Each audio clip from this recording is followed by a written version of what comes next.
Yo, what is going down, y'all? Welcome in the most underrated podcast, broadcasting from Certified Tattoo Studios. The homie Dow Palantonio sitting across from me. The homie JJ here at the end of the table. Special edition coming for you guys, man. One episode this week, but it is jam-packed. We got a lot of stuff we want to talk about and we want to cover from the DraftKings tournament, Rams Chiefs last night. We got some sneaker stuff, the Rookie of the Years. Going to compare the Zebras, the new version to the old version. I brought in both versions, so we're going to kind of take a look at that.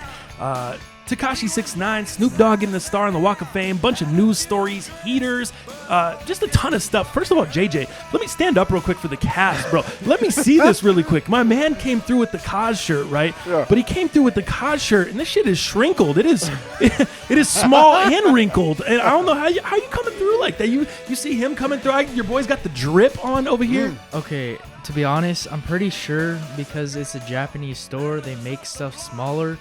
What size is that shirt? An extra large. But they don't sell it shrinkled. Yeah. Do they? It came this small. We got to contact. The wrinkled part was my fault. Okay? Yeah, did you pull that out of your hamper? Yes. We got to contact. This came this small, dude. Like I was like trying to get the biggest size I could, and this was as big as I could go. Okay. Let's get you a sponsorship from GE. We need to get you a new dryer or some kind of, something. Yeah. Well, let's get you going, my G. Dude, the wash and dryer at my place fucking suck. You're in need of a new fluffer, man. No big deal, JJ. I'm just fucking with you. Yeah. Anyways, man, appreciate you guys tuning into the podcast. Hopefully this is finding you well if you're traveling to see family, if you listen to it right when it drops. All the any way you support us and support the show, man, we really appreciate it. Dow, how the fuck was your weekend, dude? How are you doing? Weekend was cool, man. Obviously football heavy because that's what we do, right? But, dude, the lady talked me into something this weekend, man. I'm not, I'm not happy about it, but I'm not proud about it, but I'm also not, I don't feel bad about it either, What do you mean? What? Dallas, get to the fucking point here. What? I did some yoga. Oh, no, you didn't. Supreme yoga mat? No, dude. Wow. What's wrong with that? I tried to fucking order one of those. She's all fucking mad. She doesn't want me to get the Supreme yoga mat because it's not a fucking yoga mat. She's like, it's a Greco-Roman style fucking wrestling mat. I'm like, how do you even know what that fucking is? Greco-Roman? Do you know what Greco-Roman wrestling is? I do. I've heard of it. This is like the Olympics. No, I know. Yeah. I'm not asking you. I'm asking her. So what is she doing? So she's like, it's not a yoga mat. There's the voice again, man. She's right. I don't know what to tell you, man. You're going to get smoked. JJ, don't worry. I gave her your digits. Don't even worry, man. It's on. Tasmanian devil. Easy, Philip Lindsay. Honestly, it isn't a fucking yoga mat, man. It's like a fucking pad that you could sleep on or wrestle on. The Supreme one? Yes. Yeah. It's not a yoga mat. It's a Greco-Roman. Yeah, a yoga mat is very fucking thin. It's like... Yeah, I see fools rolling them up and carrying them to their class and stuff. This is, it's like the padding outside of the WWE wrestling ring, right? Exactly. It's like when you get thrown out to the floor. Yeah. Okay, old school. The new ones are a little bit more thick now. How sweet would that be to take to a yoga class? Wouldn't that be the coolest thing? Robin, however, said, no, it would embarrass me. I'm a teacher. That's my studio. Yada, yada, blah, blah, blah. I said, that's all I want for my birthday is the fucking Supreme yoga mat. What is the resale on that thing right now? I think it's like $230, $240. What was retail? Do you remember? No, I don't. Probably somewhere between $150, $180. I think probably retail. So anyways, you went to yoga. So I did. I went to yoga on Sunday or? night. Well, and it was a different form of yoga. It was actually, I don't know what it's called, so Robin will roast me on this one, which is fine, but it's a hot like stretching yoga. So the point of it is to just really stretch. So you're not doing all these crazy moves and beating your ass because yoga is very tough, man, for sure. So it was really just kind of a relaxing stretching yoga session, which is pretty cool, man. So, and it was free. So I dug it, man. What'd you say resale was? Why? Because I was trying to get ready for the fucking Turkey Bowl 2018. Wait. Before I get it, let me finish this conversation first. Let me finish this. Just trying to get stretched out. Now, this isn't listed on StockX as a yoga mat. It's just folding exercise mat. Yeah, I call it a yoga mat because I want to use it as a yoga mat. I want to take it in there, and when I fucking do yoga on there, I want to outperform everybody's yoga because guess what? There's no way to win in yoga. It's not a competition.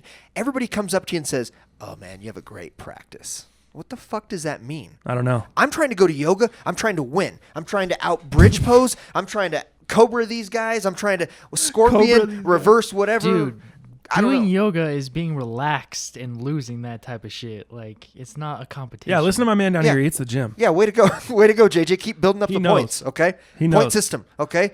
JJ versus Dallas. JJ's winning a lot. Robin, she's out. What do you? I didn't know this was an Everlast collab. That's pretty dope. So it's $118 retail right now. $219. $219 is the cheapest. I think I'm gonna buy one, man. It's right at $100 over retail, basically. Yeah. How could you not want that in your house? How could you not want to roll up to a yoga class with that? It just seems like it's the all-purpose badass mat. What? Because it's an Everlast mat. Everlast is for boxing. Oh, is it? Fighting, yeah. I don't know what you're talking about.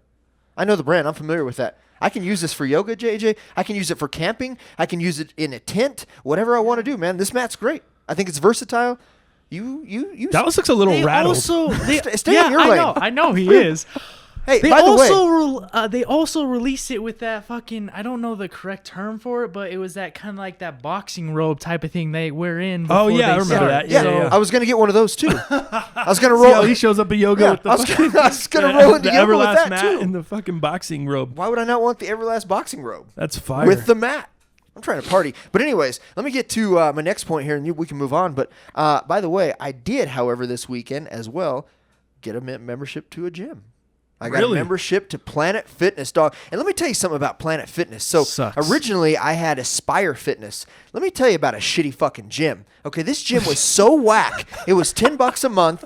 You know, Robin and I go one night to Aspire Fitness. The next day we go, it's fucking padlocked. Nobody knows that it closed down. The reps, or it's not the reps, sorry, reps are my reps, you know, that where I work. But the people, the employees, the employees that work there, however, didn't even know that it was going to be closed down. They closed down in less than 24 hours, no notice, nobody knew. Credit cards are on file. Credit cards are still being charged. It made Denver 7 news. Crazy thing. Now, that being said, I didn't go very often, okay? Let me be clear. I didn't go very often, okay? But I did, however, this weekend, along with some yoga, it was a fitness weekend for me. It was like a fitness retreat in my head, wanting to do good for myself. You know, Franchise the Fool brings fucking fresh fruit prepared. I'm drinking Red Bulls. I'm trying to eat Simpsons donuts. It was a fitness weekend, and I got a new membership, and I'm pumped. Dude, I've been running.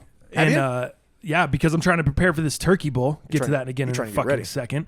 I've been running. I've been doing just my push-ups, sit-ups. I don't really do gyms. I just do push-ups, sit-ups, and I run. It's always worked for me. That's really the only thing I need. Pull-ups. I like your own little circuit. Yeah, exactly. Just my own little thing. It's always worked for me. I'm not in the gym. I'm not clanging and banging. I don't need to be the fucking Rock. You know what I mean? Like I just don't. Where was I don't even know where I was going with that. Well, that's what's nice about Planet Fitness. They call it lunking. So these people who are testosterone, blah blah blah, who are all crazy muscle bound freaks there, they actually call it lunking, and they'll actually put out buzzers. So if you're slamming weights and being an idiot, at Planet Fitness, yeah, man, they fucking buzz you out, man. You getting buzzed over there? Where's why your you don't gym, like Planet JJ? Fitness? No, I go to 24-hour fitness because I can't handle that fucking shit. Because I fucking deadlift. Oh. So you're a lunker. Yes. That's neat. Yes. What can't you handle? I can't handle the fucking weights I think they go up to 50 fucking pounds. Where? Like, are you serious? At Planet Fitness. You Like, you can't get a proper workout in because you hit a fucking ceiling and then you fucking stay there. I don't understand. So you can't just stack more 50-pound plates and make it more like weight? the dumbbells and shit? Oh, dumbbells. Oh. You need more than 50 pounds to do a couple curls? Hey, JJ. Yes. No, Jeez. benching. Has Certified tested him for R.O.Y yet? Just a second. I'm just wondering. We're fucking all over the place here. Yeah. You just said benching, you just said dumbbells, and now you're saying benching. Benching, yes. So what are you talking? Why are you saying dumbbells? You bent dumbbell press, dude. Oh, you're laying down doing dumbbell presses? Yes. In the 50 pounds is not enough? Yeah, I do it 80 pounds. Needs 80. Needs 80. The man needs 80. Planet Fitness, can we get the ones that lock in and the fucking change the weight on them? Are those good? I don't know shit about weights. Fuck weights. Me either. I don't know anything about that Plus, shit. they also like give pizza and that bullshit. And the whole point of it was for the owner who made the store. Yes. It's not healthy for you. It's a terrible thing for a gym to give their fucking members You're talking pizza. about Planet Fitness does this? Yes. Oh, okay. So, yeah, we got to boycott. If they're giving free pizza, I'm the fuck out of here. No way I want that membership. Free pizza? Yeah. No way. Man, I'm paying $21 a month. I got the black card membership, dog. Wait, this is nice. I get free tanning now. I'm going to be as tan as you. I'm going to look good for the podcast. You need those Air Max 270s too, the Planet Fitness PE. The ones that I used to have, the yellow and purple joints. I need those. Yep. I need those. You got to have those. Those are fire. Hey, Planet Fitness is tight, man. I'm happy with them so far. Yeah, I only went once. I signed up and actually worked out that same day. Haven't been there since. That was Sunday. It was good, man. It's only Tuesday. Okay, fuck the fitness talk. Turkey Bowl. Turkey Bowl 2018. I'm confused. I messaged you yesterday. We got the cleats last week. We saw them on the podcast. Well, I'm working out. I'm getting excited. I hit you up. I'm like, yo, what's going on with the Turkey Bowl? You work for the company still. The company puts on the Turkey Bowl every year. I do not work for the company, but I'm still planning on just coming, just like I did last year. I stopped working for the company right before Thanksgiving, but I still came to the Turkey Bowl. That's right. This year I was planning on doing the same. We're talking about the Turkey Bowl. We're talking about all this stuff. I'm getting new cleats. You're getting new cleats all of a sudden. Today.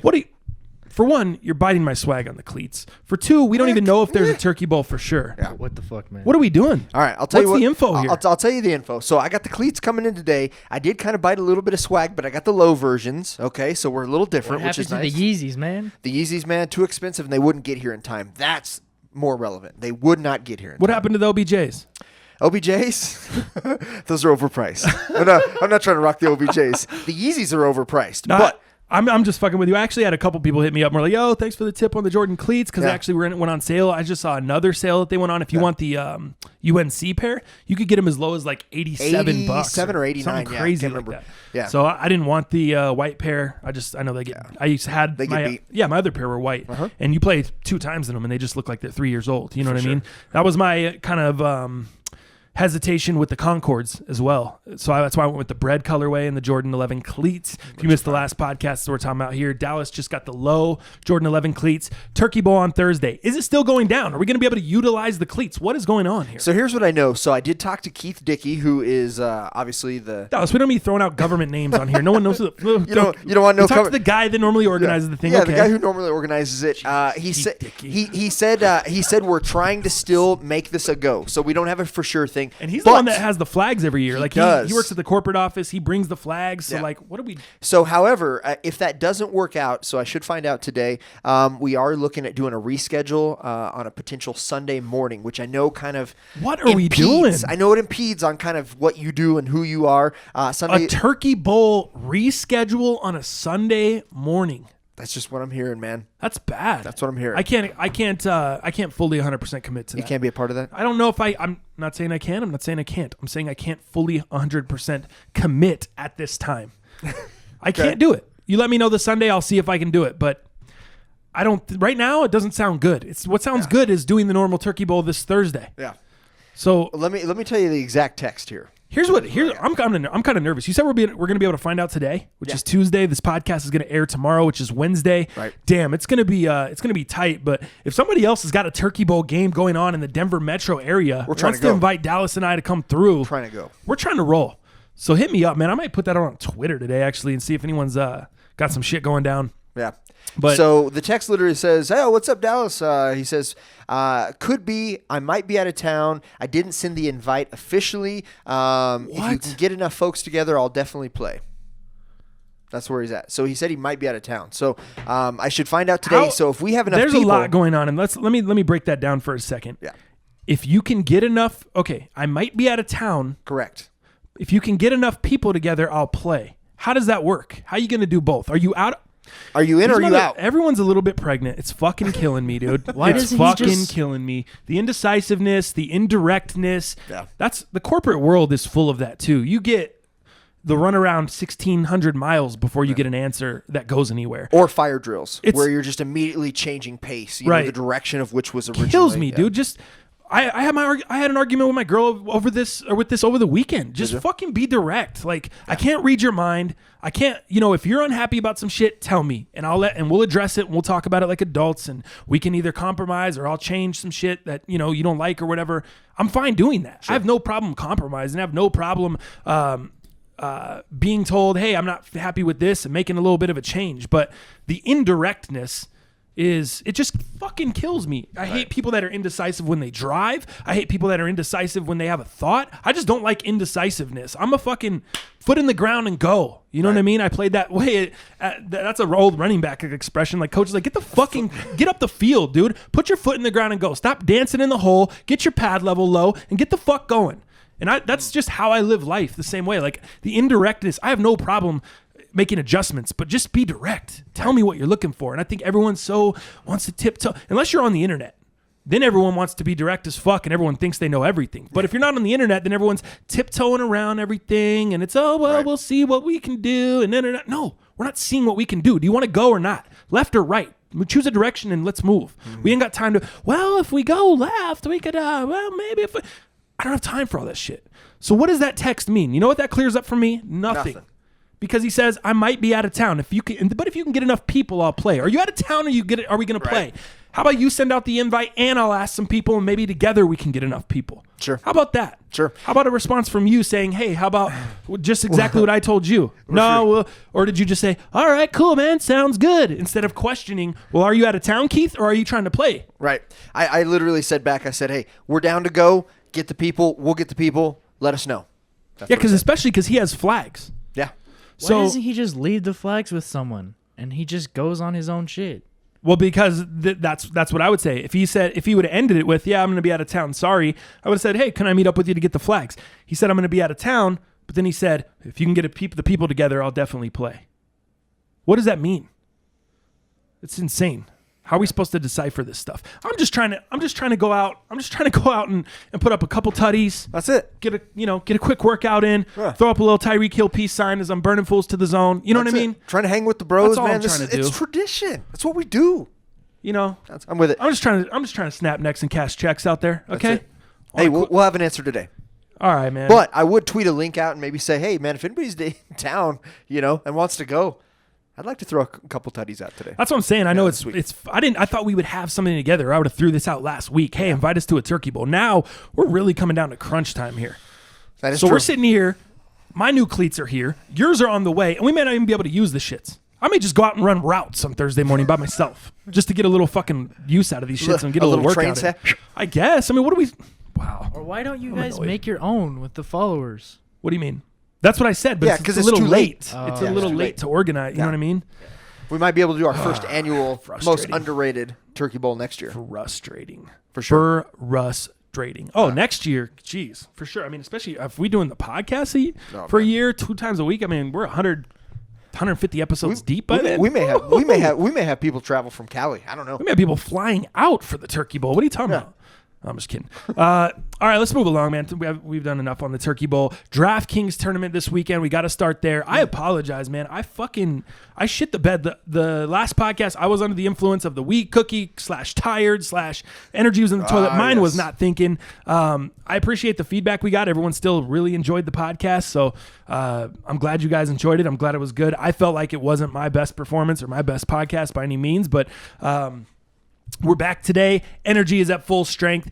Brain power is at full strength. And I want to give a big shout out to a couple cats, man. Jeff Fortuna, the big tuna, won last weekend, just this past weekend, a couple of days ago, won the DraftKings tournament. He is the first 2-time winner in the history of this tournament, which has lasted now 11 weeks. Yeah. So we're 11 weeks deep. So congrats to Jeff for taking down the tournament and being the first 2-time winner, man. The one before, though, this is significant, however, and I don't think I'm going to be able to find it. Because you know how, like, after a while, I don't think you can go 2 weeks under back. recents. Oh, man. This is bad. Yeah. This is real bad, Michael Jackson. Whew, let's see. I'm scrolling.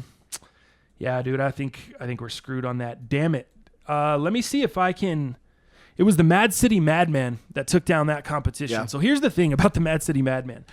I don't think I've heard from this man, but his homie hit me up, who's a big supporter of the podcast, and I talked back and forth with him a little bit. And we just always talk back and forth about sneakers, about whatever. He's a big supporter of the podcast.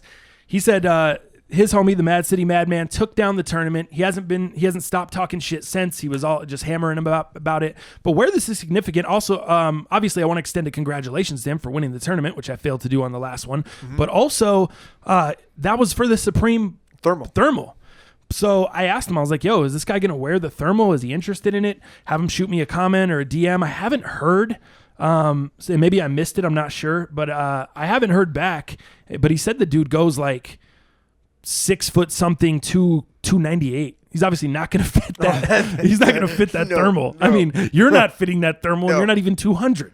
Yeah. And you're not even 6 foot. Yeah. So, I mean, if that guy, I mean. I'm 5'9.5" on a great fucking day. Wow. Yeah. That guy has a kid. I mean, I don't think Tyreek Hill's fitting the thermal. So, I don't think Philip Lindsay's fitting that thermal. So maybe Darren Sproles would. Sproles and Lindsay are about the same size. Yeah, you're probably right. Sproles might be even a little thicker than Lindsay. Yeah. So if they're not fitting the thermal, I don't know that a guy over 6 foot 290 something is fitting the thermal. Maybe he didn't say 290. Maybe he said 250. I thought he said 290. But so congratulations, the Mad City Madman. Hit me up with a DM or if you want it. If you don't want it, and you want us to give it away to someone else, that's cool too. If you want it and you're gonna use it, obviously it's not gonna fit you. Maybe you got some family that can use it. I don't know. It's holiday season, dog. Right. So that is relevant. I need someone to reach out to me for that. Let us know what you guys want to do there. Yeah. But big shout out again to Mad City Madman for winning the week before last, and then the homie Jeff Fortuna for winning this past weekend's tournament. And you and I took second and third. You beat me by a point. It was like 151 and change. And not quite a point. It was 150.62 versus you at 150.38, dog. Like less than a point. What an L. And here's the deal. I would think, so I would have beaten you a little bit more, and I would have maybe gotten close to Mr. Jeff Fortuna 13 had we not benched fucking Michael Thomas, Ingram, and fucking Breeze just because they were blown out fucking Phillies. So I don't know, man. Jeff, hey, congratulations. The Saints benched them, you're saying. Yeah, Gotcha. The Saints had to bench all three, and I had 2 of the 3 in my lineup. Look at that loss I had last night. I'm obviously blow lines and fuck dimes. Oh, terrible, my God. Bro. That was the worst. What is that, like 4/10? 102.94 to 102.98. Yeah, 4/10 of a second there. Yeah. 4/10 of a second. Yeah, 4/10 of a point. 4/10 of a point, dog. Dude, it was back and forth last night because he had Gurley and I had Kareem Hunt. And Gurley didn't do well. No, Gurley had, 57 yards? Maybe? I don't know what his final. I think he had like 57 55. yards. 55, okay. Rushed 12 times for 55 yards. Kareem Hunt had way more yards. Caught all 3 targets for 39. Yeah, Gurley was not really a part of the game plan last night. And I saw different things that people on Twitter asking, is Gurley injured? Yeah. There was no official word from the Rams saying he was or wasn't injured, but it looked like something was hindering him a little bit. Well, because they put the fullback in for a couple drives, right? They gave him some rest. Yeah. I wouldn't be surprised if we hear something, a little nagging injury, something popped up this week. Sure. On Todd Gurley. But, yeah, it was weird. He had 28 yards at halftime. Yeah. The game was just crazy last night. What did Kareem net you? Just out of curiosity. 17.1. Yeah. Because Gurley, if Gurley probably had, close to 8, 10? He had 9.4. 9.5. And that's no PPR in that league. Right. So losing by 4/10, fucking brutal, dude. I was just like, can we get Kareem one more catch there at the end? Can we get him just another handout? Yeah. Can we get something? And obviously they're in full-on pass mode at the end of the game. Mm-hmm. But let's jump into that game a little bit, man. Last night, that was I was on Twitter. I was tweeting about it. Definitely lived up to the hype. The most entertaining game of the year by far. Was it the best game? I don't know. It depends on what your definition of best is. Yeah. I do see a lot of talk about, especially today, and we are coming off the heels of one of the most entertaining games in NFL history, but a lot of people are saying this is the new NFL. This is where it's going to go. And they're kind of speaking so matter-of-factly. And I would like to say that I agree to some aspect. I think this is the new offensive wave. I think you're going to see more coaches going this way. I'm not necessarily sold on this is what every game is going to be. There's only a handful of teams that can really do this to you right now. And I still think defense is important. I still think there's an emphasis on defense. As long as you have enough offense, and that's where the Broncos are in a weird situation because the D is so good. Holding the Rams to 23 points, holding the Chiefs under 30 twice. Yep. You know what I mean? There's a lot of shout-outs on Twitter for that specific fact. Yeah, but just not enough offense. You know what I mean? Not enough offense to match. And it kind of reminds me of that 2015 season with Peyton Manning, except still not as good. Not as good of a team. Right. Defense isn't as good. Even as great as they are, they're just not as good as that defense was. Also, the offense, as bad as Peyton Manning was, it was still Peyton Manning. You still have a little bit of a threat there. it feels like Phillip Lindsay is like almost carrying the Broncos offense. I feel like he's it, catching out of the backfield or he's Case running between Keenum is tackles. not that dude, unfortunately. You know, with that contract, he's just not that dude. You know, this year, unfortunately. So what I would say about the game, I think it is the new offense, and I think it is kind of where the NFL is going. Defense is definitely important. As we look at this game, you think this is going to be like? I'm seeing a lot of people saying this is how games are going to be from moving forward. I don't believe that. I don't think so either. I just don't think all the teams in the league have the power. They're not capable, right? You have 3 or 4 teams that are capable of the game last night, and 2 of those 4 played each other, right? So, and defense is important. I will definitely allude to that, man. I think you're absolutely hit it, because if those 2 strip sacks were not done last night, which was defense, Rams lose. Yeah, Rams lose that game heavy. No question in my mind. So there was defense in this game, you know. And if I looked at, I was shocked because both of these defensive teams had over 13 points. Am I correct on that?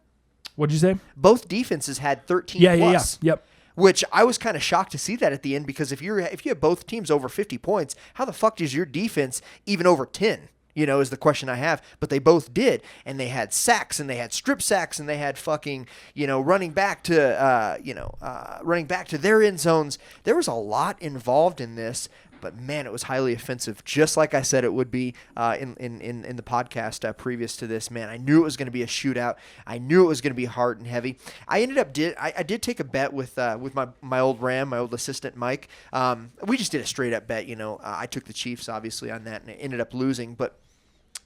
Man, I knew it was going to be a huge scoring game. I knew this is a fantasy dream. Right. This game was a fantasy dream on that. So I really enjoyed that, man. And it not only broke a regular season record, but it also broke what were the 2 records that the this Monday game, night? The It was Monday the Monday night night football game. Yeah. So highest scoring Monday night game. Yeah, in man. history. So I loved it, man. It was great. Booger McFarland didn't say much cool shit. You know, there was no You love Boog. one biscuit away from one Popeye's biscuit away from being a tight end. There was no cool thoughts like that. But it was a good game, man. I enjoyed it. It was great a for shootout. LA. Great Shootout, for LA. Yep, great for fantasy, great for LA. It was great for the game in general. I think it was a lot of fun. The thing I didn't like, the referees got involved a little bit too much, man. I mean, there's holding on a punt where a guy gives a fair catch. Like, who gives a fuck? Right. You know what I mean? Like, it's not that deep. You don't have to be involved on every play. It felt like, and I don't know if you know, they threw this referee crew together last minute. It was kind of an all-star crew, which is something they don't usually do in the regular season. They do this for playoffs,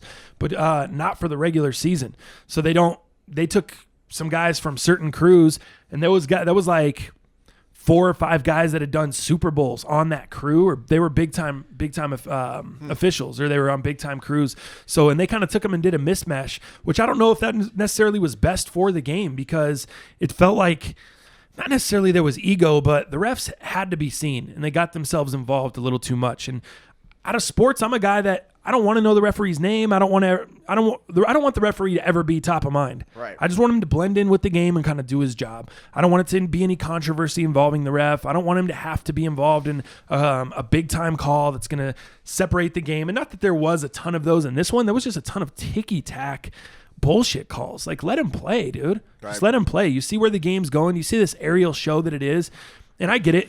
I'm not saying don't swallow the whistle on every play and don't make any calls, but sure, you got to let them play a little bit, man. I was annoyed by some of the flags. My only argument to that is, and I don't know if you saw it, but did you see Marcus Peters on top of fucking Mahomes in the end zone? That was crazy. Grabbing his fucking face mask and slamming that No fool? flag. No flags. Wild. No whistles. That's what I'm They saying. definitely swallowed their whistles. Like, what the fuck's going on with that, though? Yeah. So you have them all over ticky-tacky bullshit, but you can't see something like that? Right. And when in this league this year is I was wondering hardcore why they protecting didn't, quarterbacks, right. get the fuck out of here. Marcus Peters, he's a cocksucker, man. Yeah. Get that guy out of here.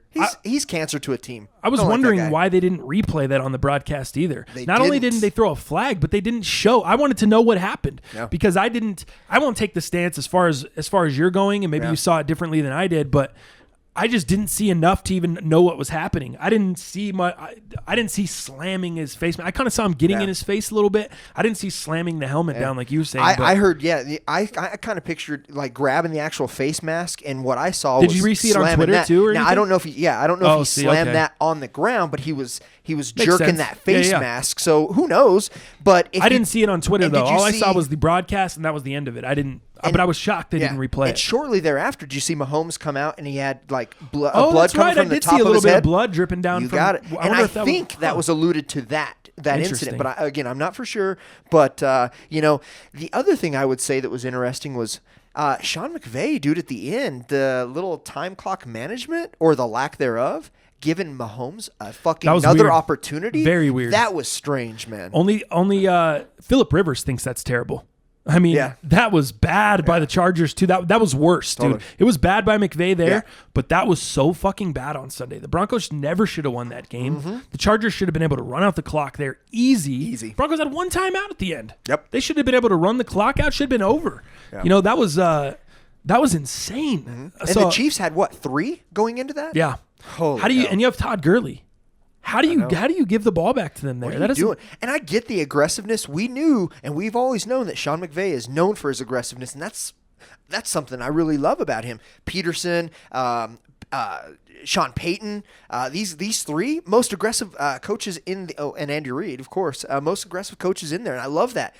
That was a little weird, man. I wasn't on board for that. I agree. I thought Anthony Lynn was overly aggressive on Sunday against the Broncos. I thought McVay was overly aggressive last night. You don't need to do that. You just hand the ball off, run out the clock. But it seemed like it was almost a mutual agreement across the sideline, like, hey, it's going to be a fucking aerial show. I mean, the game was over almost 4 hours long. Standard NFL game's 3. That just tells you how much they were passing the ball. Yeah. Incompletions lead to clock stoppages, lead to the game taking more time. So that tells you right there how much they were throwing the ball. What an aerial show that was last night. It was. Great for the city of Los Angeles. I saw the LA PD and LAFD hats being worn by the LA sideline and some of the Chiefs assistant coaches and stuff. I saw them wearing the hats over there on the sideline too. Really, really cool. I don't know that the Chainsmokers was very cool.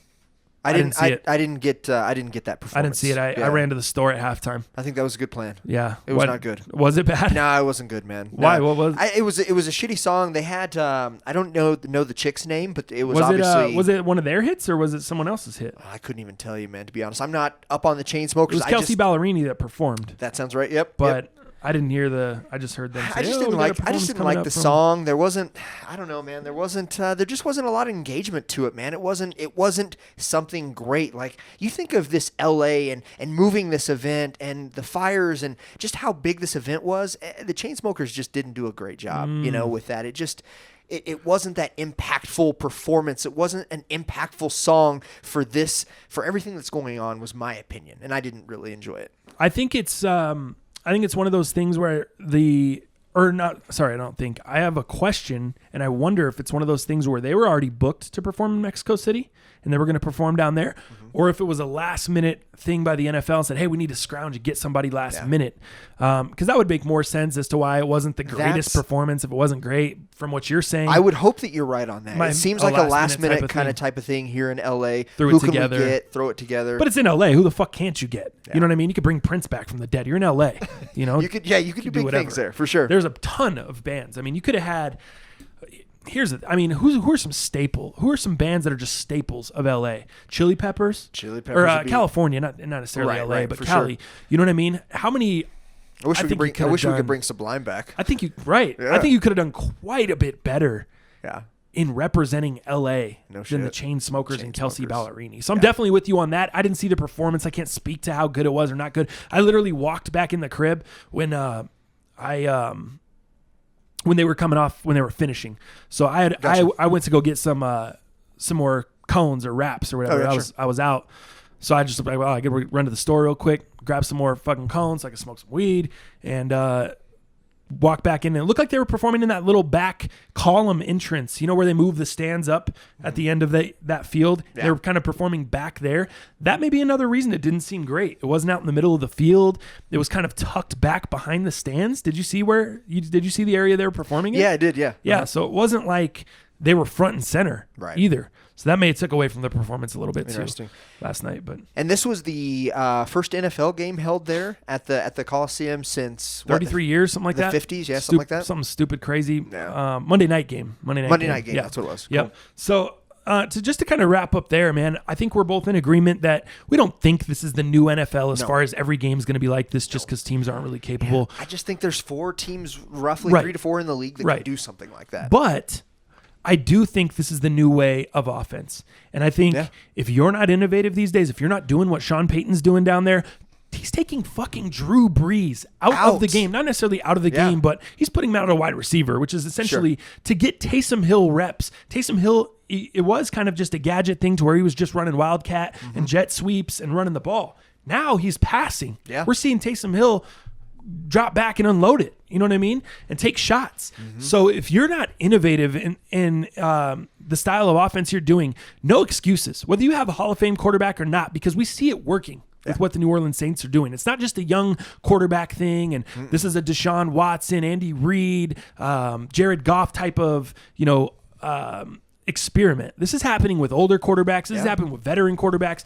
And if you're not challenging your team and challenging the way that you call offense in the league, you're fucking late, dude. Yeah. You're late, you're behind, and you're probably not going to get a job. A guy like Jeff Fisher, I did hear Booger. Did you hear Booger blast Jeff Fisher last night? The shots on Jared Goff. Absolutely. Yeah. He was on SBP after the game. If you didn't hear it, Booger McFarland said, basically he just said, called out Jeff Fisher straight up, says, shame on you, Jeff Fisher, for making everybody think that Jared Goff was a bust. Was not that dude. That was crazy to me. And I think he's 100% accurate. And I stand up for Booger on that. That's valid. Now it's a little bit, it's a harsh opinion on national television. So Booger got some backlash for it. Sure. But I think he's appropriate.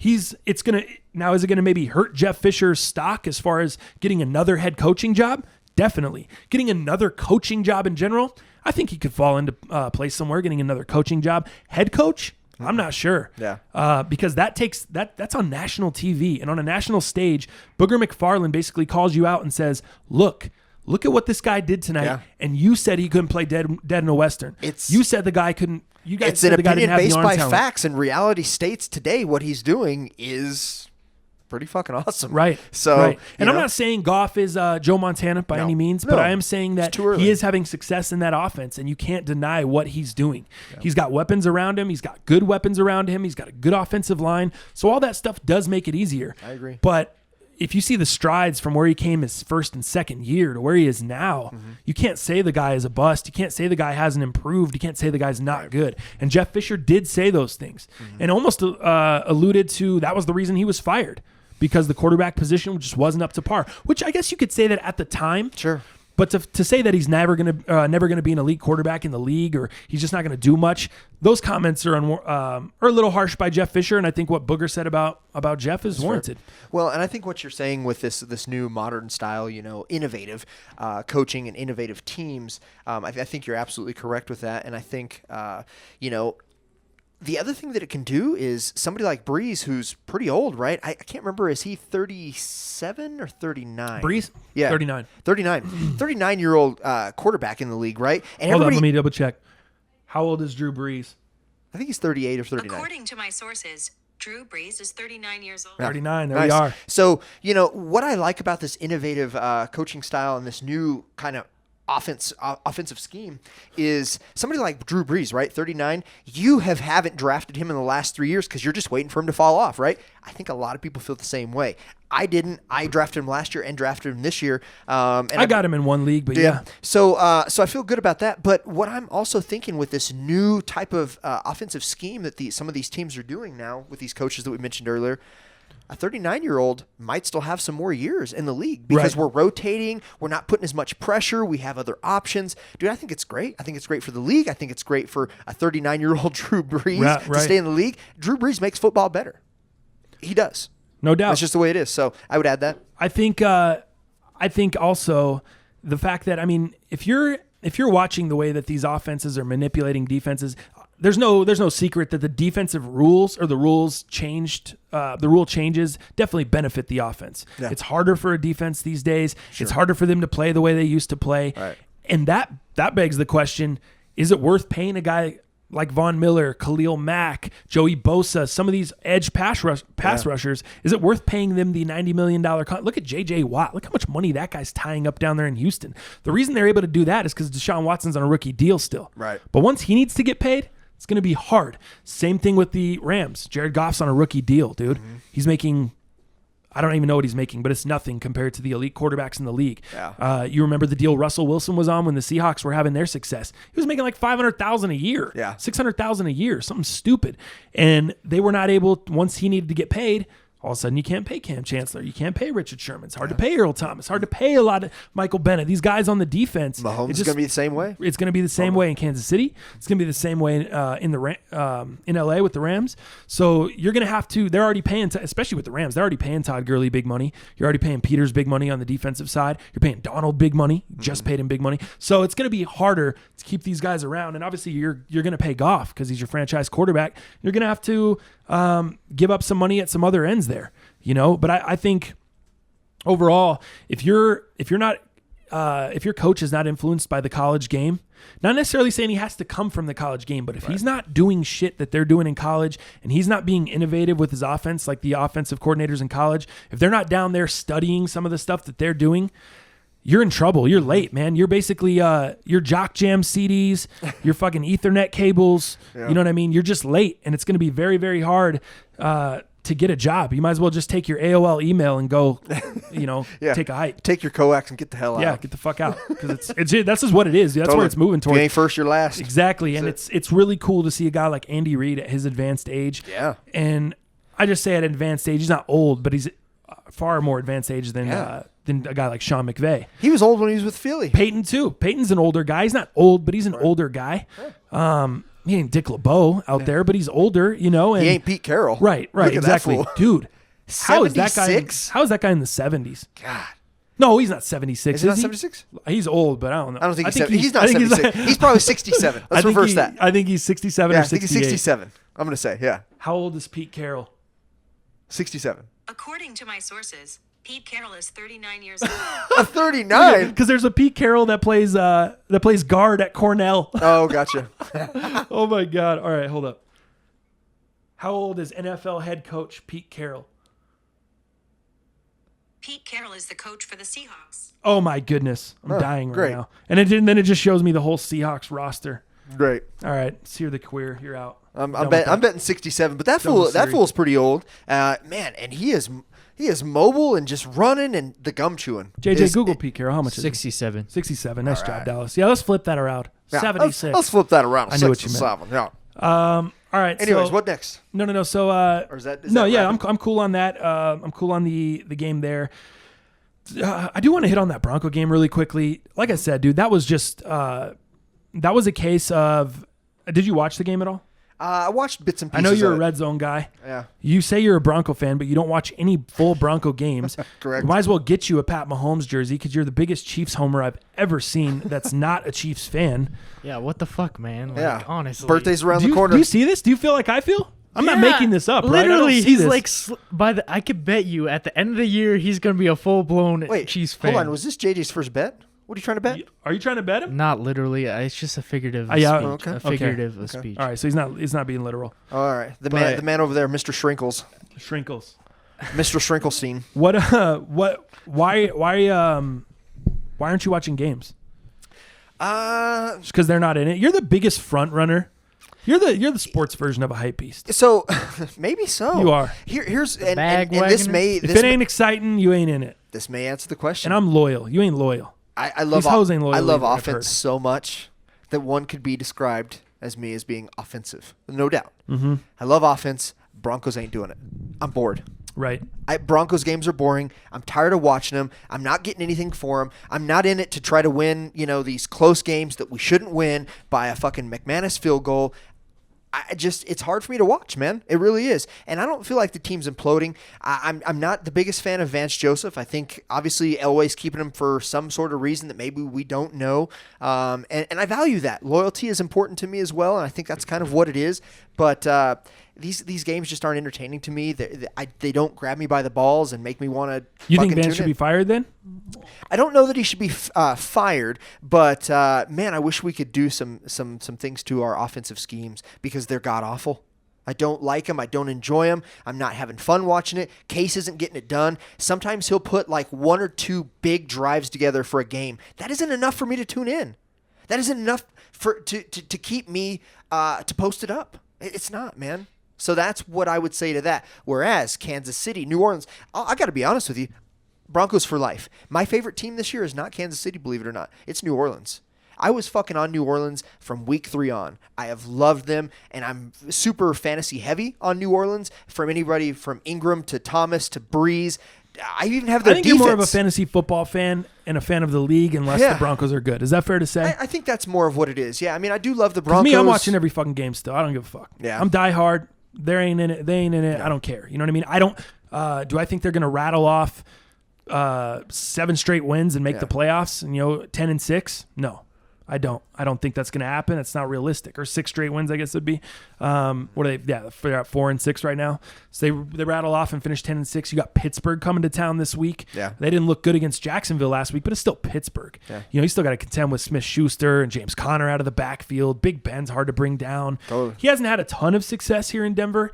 Other than that big playoff win they had against Jake Plummer back in the day to take them to that Super Bowl in 2005 that they won against Seattle. Or how about Tebow beating the Steelers? Right, that's what I'm saying. Woo! They haven't had a ton of success here in Denver. So I'm actually really looking forward to that game this weekend. I think the Broncos are coming off a nice win against the Chargers, build some momentum. I don't think it was a great win by any means. It wasn't, but it was a nice win. It was a gutted out type win. It was a play. It was a Tim Tebow type win, dude. Yeah. It was play terrible football for 3.5 quarters, and then play your best when it matters. And that's what happened. Did you see Keenan Allen's comments? Said the Broncos suck. I didn't. Yeah, no. Basically in the press conference afterwards, they asked him a couple different questions, and he was like, "No, I don't give them any respect. I think they suck. We beat ourselves. They didn't do anything to beat us, and flat out they suck." And I wouldn't say that. I wouldn't go that far. I think that's a little much. But dicey. I would say it was a game that needed to be closed out by the Chargers. The Chargers were unable to close it out. Yeah. And the Broncos played better when it mattered most. I think that's the tale of the game. I don't think anyone sucks. I don't think – if you want to see sucks, look at the team in Arizona. Ugh. That's a team that sucks. Yeah. You saw what the Broncos did to them on Thursday night, embarrassed the shit out of them. And then you saw what they just got beat by the Raiders. Yep. That's how bad that's a team that sucks. If we want to talk about sucks, let's be real. That they suck. The Broncos don't suck. They're still a very good defense. I think the patchwork offensive line, they moved McGovern over to center this past weekend, which he did a great job there. I thought that was going to be a mess, but he actually did a really good job, and kudos to the offensive line. This is probably their best week they've had so far. Minimize the penalties. No allowed sacks. That's it. No Garrett Bowles penalties. The minimizing penalties, dude. You hit it spot on. I did get that from the game, and I do believe that. And fucking finally, man, that Garrett Bowles is a fucking nut job, man. It was insane to me. Like I said, Chargers should have won the game. It was insane to me. It came down to the end of the game. If you didn't watch it, there was just over 2 minutes to go. Chargers had the ball. Broncos had 1 timeout.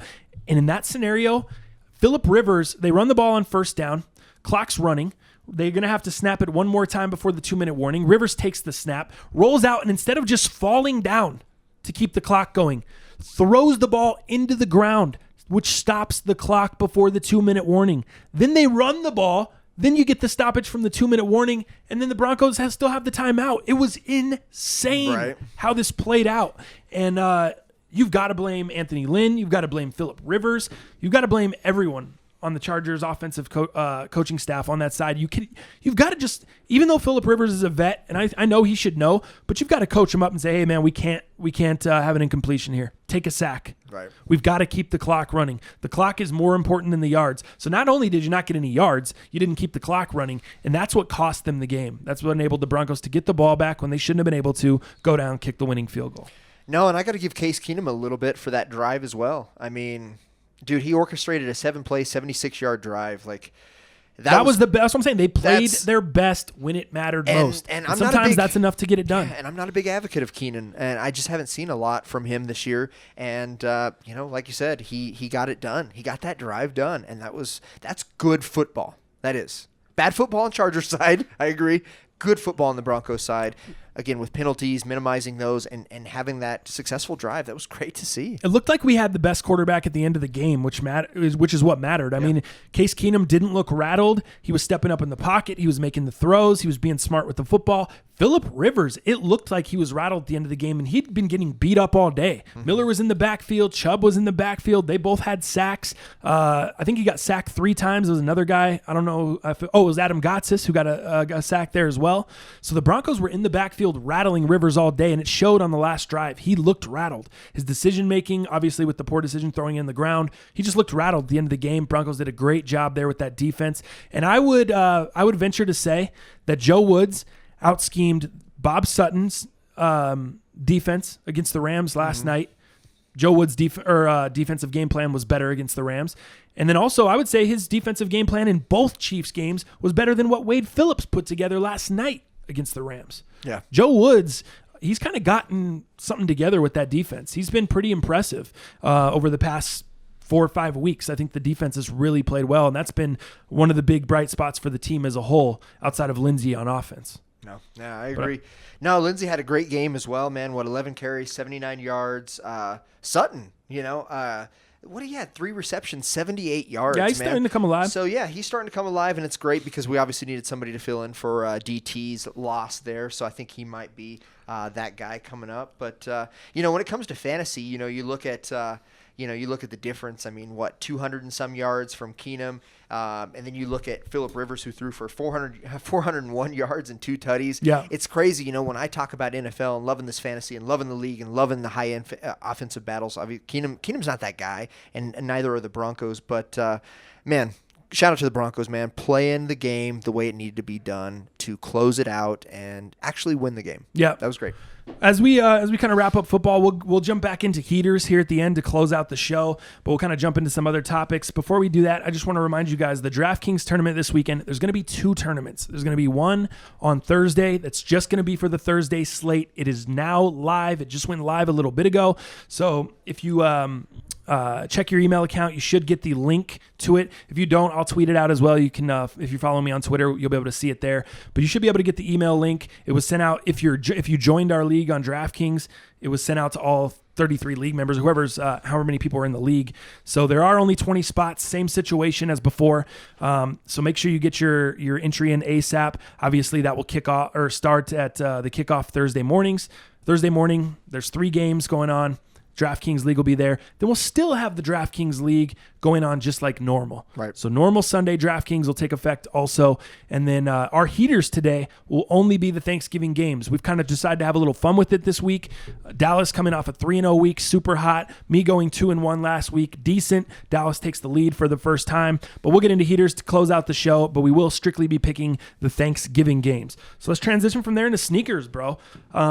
Crazy weekend for me in sneakers. Did you cop anything? Did you take any L's? Did you get any W's? Did you do anything? Did you get mad? Did you get happy? Did you not care? How was your sneaker weekend? Sneaker week wasn't too bad. No, I really didn't take any L's, man. I didn't go for a lot. I really didn't. I got those zebras on Friday. That's kind of how my weekend started. No problem. Just got a single. Just needed a pair, man, because third restock or the third stocking of it, however you want to phrase it. I had missed on the previous 2, and the price was easy. The raffles were easy this time, and happy to have a pair. So that was the only shoe I copped. I did, however, Uniqlo that we talked about a couple podcasts ago. I did cop some of the new Uniqlo Cause collab. So I got 2 of the crew neck sweatshirts, the black and the gray, and then I got 2 of the just regular pocket tees in the black and white. So, JJ copped the Cause shrinkled collab. The shrinkled collab. Yeah, so I didn't see that one, so No, must have been sold out. He said he waited in line for it. He waited in line. Well, hey, maybe next time. Maybe next time, tweet out the link, JJ. I'd appreciate it. Yeah, that'd be cool, dude. If you can hook us up, maybe we're trying to get the shrinkled collab. What are you doing? No doubt. What about you, man? So your fucking social media was on fire. I thought I was gonna have to fucking come rescue you, man, and bring some weed, bring some ice cream. I don't know, man. I felt like. People are so funny because I got so many messages about people being like, dude, you're so angry, you're so triggered, you're so this and that. Like, Oh, and Guys. what about Chef, who fucking called you out for calling people was fools? crazy. What the fuck's that all about? That was the guy I crazy. met on the street in New York when I took that trip. Did you know that? No, I didn't even know. I ran into Chef Ehrenstein is his name. Because it's How did not it go? throwing shade. It was cool. It was cool. I was I oh. recognized his 1.0s, and I just recognized faces, dude. I'm so good in New York, dog. We're in Soho. That's And I crazy. fucking ran You into didn't this tell guy. me that. That's I wild. didn't. Yeah. So anyway, I was gonna fucking troll him back and be like, "Look, man, it's a fucking figurative Right. speech, man. You know, if you want to fucking get upset, man, how about let's go back to all your fucking Twitter rants, you dickhead." Right. So it is what it is. That's but where I just I was don't a go little that deep. frustrated by it, but I knew you could fucking handle it. You're fine. But I did meet that guy. Nice to me at that time. But dude, to misrepresent here's what I words think. and phrases. I think this happens. It's not only him. This happens all the time on Twitter. Okay. I stay away from it because I'm a live and let live guy. I don't really give a fuck what other people are doing. I have Sure. too much of my own shit going on to try to get involved Yeah.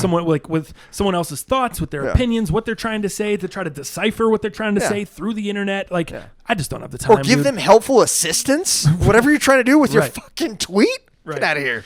Right. So yeah, that was funny. How did it even start? I'm trying to remember now. I'm trying to remember what it even started with. Oh, I said Yeah, you said something. I said these fools in Costco are always wearing because I went dressed to Costco, heel to toe from Kirkland. little early run, and it was snowing, dude. It was crazy. Not on Saturday it was crazy weather. You know, Yeah. it was snowy and kind of just shitty. All the and cold. ice and shit. Yep. Yeah, so I go to Costco and I was like, damn, everyone in this bitch is Kirkland signature head to toe. Like all these fools are Kirkland signature head to toe up in Costco. Like everyone that shops here, you could tell they buy their shit here. Like That's and not then they making wear fun. their That's shit just here. saying what That's it just what is. it was. Yeah. So and I actually I really like just the plain black tees or the V-necks from there. They're dope, dude. They fit nicely. They're good price. Like I like those. They're tees. not super heavy cotton. No, yeah. So they're just a good like basic t-shirt. If you need a good basic t-shirt at Kirkland. And it's funny, some people said that on Twitter and I was like, fuck yeah, these are awesome, you know? And so it's just funny how stuff can be misconstrued or stuff can get turned around. Just the fact that I tweeted that out, oh man, all these fools up in Costco are Kirkland signature head to toe, you know? I was just making a point, like that's what it was. I was standing at the checkout looking around. I was like, damn, these motherfuckers are all wearing the shit that is sold here. Like these fools are loyal, basically. I was just pointing out what I saw. You know what I mean? Sure. Didn't mean anything by it. Wasn't blasting anyone negative. Wasn't saying anything positive. I was just tweeting, dude. Just call it Bored what it standing in is. fucking line 15 deep. Like that's all I was doing. And yeah, he got, I don't know, I guess maybe he took a little offense to it or felt the need to try to call me out and say, these are salt of the earth people and these are great people and you're making fun of them and da-da-da-da. And it's like, I'm not making fun of them. I say fools all the time. Right. You know, a bunch of people had my back and were like, dude, you know, the shit's been going on. That's what I said. I was like, man, if you follow the vlog for the past 2 years, I've ended every video with see you fools tomorrow. Like, that's just the way we say fools. We say fools over here. I say fools in 3 different ways. When I'm talking to my black friends, we say F-O-O. What up, fool? When I'm talking to my Mexican friends, I say full. F-U-L. Hey, what's going on, fool? When I'm talking to my white friends, it's just normal fool. Oh man, you're such a fool in the white voice. You know what I mean? Like this is what it is. Like that's just how we joke around back and forth. And I know some people calling people names like that is taboo, talking about race is taboo. We don't fucking put those restrictions on our friendship. Just because you live your life this way and you put these restrictions on yourself and you put these you do these things doesn't mean everyone else has to do these things. And I think in a life, not from a political standpoint, from a sneaker standpoint, from a life standpoint, we can all learn something from this. We can just let motherfuckers do what they want to do. You're not always going to understand. You're not always going to agree. You're not. You may not even know what the fuck is going on. So at that point, you just need to keep scrolling and shut the fuck up. Just let people do what they do. You don't need to get involved. You don't need to try to stick your nose in some shit where it doesn't belong. You don't need to try to tell somebody how to live. You know what I mean? Because I think I'm doing well, especially a motherfucker like me. You see me living. You see me doing just fine. I don't think I need much life advice from some people on Twitter. I don't think I need advice on what to say and what not to say. I think I'm pretty cool on that. You know what I mean? I think I kind of do okay by myself. You know what I mean? And so that's kind of where I end on it. I don't really have anything bad to say about him. He was throwing out his opinion. Right. Obviously, it wasn't valid. It wasn't warranted. I didn't need it. It was wrong. It was just wrong. He didn't know what he was talking about. And that's what happens. Sometimes when you get involved in some shit that doesn't involve you, you get burned because you make a statement and you don't know what you're talking about. Right. That's just what happens. That's why I generally don't get involved in things that don't involve me. Well, or I don't get involved in people's, you know what I mean? And for me, I feel like it just takes so much more energy than what the typical convo would take. Plus, arguing opinions I fucking Nobody never wins. argue opinions on the internet. I'll argue opinion with you all day because we're sitting here, we're going back and forth. If we could take callers and someone will call in their opinion, I'll tell them their opinion shit and we'll go back and forth and we'll have a nice debate and maybe you'll turn me around, maybe I'll turn you around. But arguing opinions on the internet is the dumbest shit you can ever do because you're going to go back and forth 60 times before you get to a resolution, if you ever do. Then there's going to be a delay and a lag in there. You tweet something out, then 30 minutes later the person responds, and an hour he responds, then 20 minutes later they respond. And it's just this back and forth mismatch of bullshit, and now people are Googling stuff, and you're fact-checking what he or she said, and you're trying to go... That's not a real debate. That's not a real argument. Anyone can fucking sit there and fact-check and go back. But can you sit there and go back and forth with a motherfucker face-to-face off the top? Most can't. Most can't. So that's why they're fucking stuck behind the computer. I don't argue with people like that. Right. Because I can do it in real life. And I can back the shit up I have to say, and I can back up my opinions in real life. I don't need to validate my opinions to you on the internet. You know what I mean? You just get stuck. You get stuck on a hamster wheel of going back and forth, and before you know it, this argument's gone on for 3 days. Yeah. Someone just tried to someone tweeted me some shit about that argument yesterday, dude. And this had happened. When did that happen? Friday? Thursday? No, Saturday. It was Saturday morning. Saturday morning. All right, so someone came through on Monday, 2 days later, which was yesterday, and tweets out some shit. And let me see if I can find it. Scroll. Oh, here we go. I understood exactly what was being said. I don't think it was necessary for Chef to point out what he pointed out, which was a reaction to someone's clowning for no reason on people that have no idea they're being clowned. That's in parentheses. He owns calling out shitheads being shitheads. That's one tweet. So kind of confusing there. It's a lot to take in. Then the next tweet followed up says, to take some of the shit steam out of this, I have no reason to argue with someone I don't know about meeting. Again, this is someone, not even Aaron Stein. This is someone else, another third party. Mm-hmm. This convo makes me part shithead. I'm just trying to stop all the shit from piling too high, which I hope is what the chef is doing too, which might be the point of this thread. So in the first tweet, he's saying he agrees with me that the chef is out of line for calling out a person or trying to call out a person he doesn't know what's going on, kind of what I said. Right. And then the second tweet, I don't really know.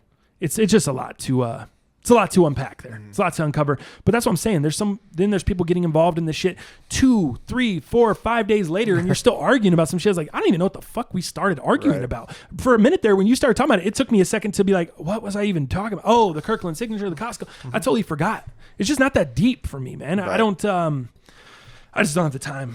Plain and simple, I don't have the time to scroll timelines and try to respond to everybody and understand what everyone's thinking. And I think that's the problem. People start to, and that's what I said to him. I was like, dude, you're putting meaning on some shit that has no meaning at all. Sure. I honestly don't give a fuck what the people are in here doing or what they're wearing. I was standing in line 15 deep and tweeted out an observation. It wasn't negative. It wasn't positive. It was just an observation of looking around like, damn, these fools have got the Kirkland hoodie on. They got the Kirkland sweats. They got the motherfucking snow boots in this bitch. Cart full of Kirkland signature. Ready to go. Kirkland signatured out, dog. They KS.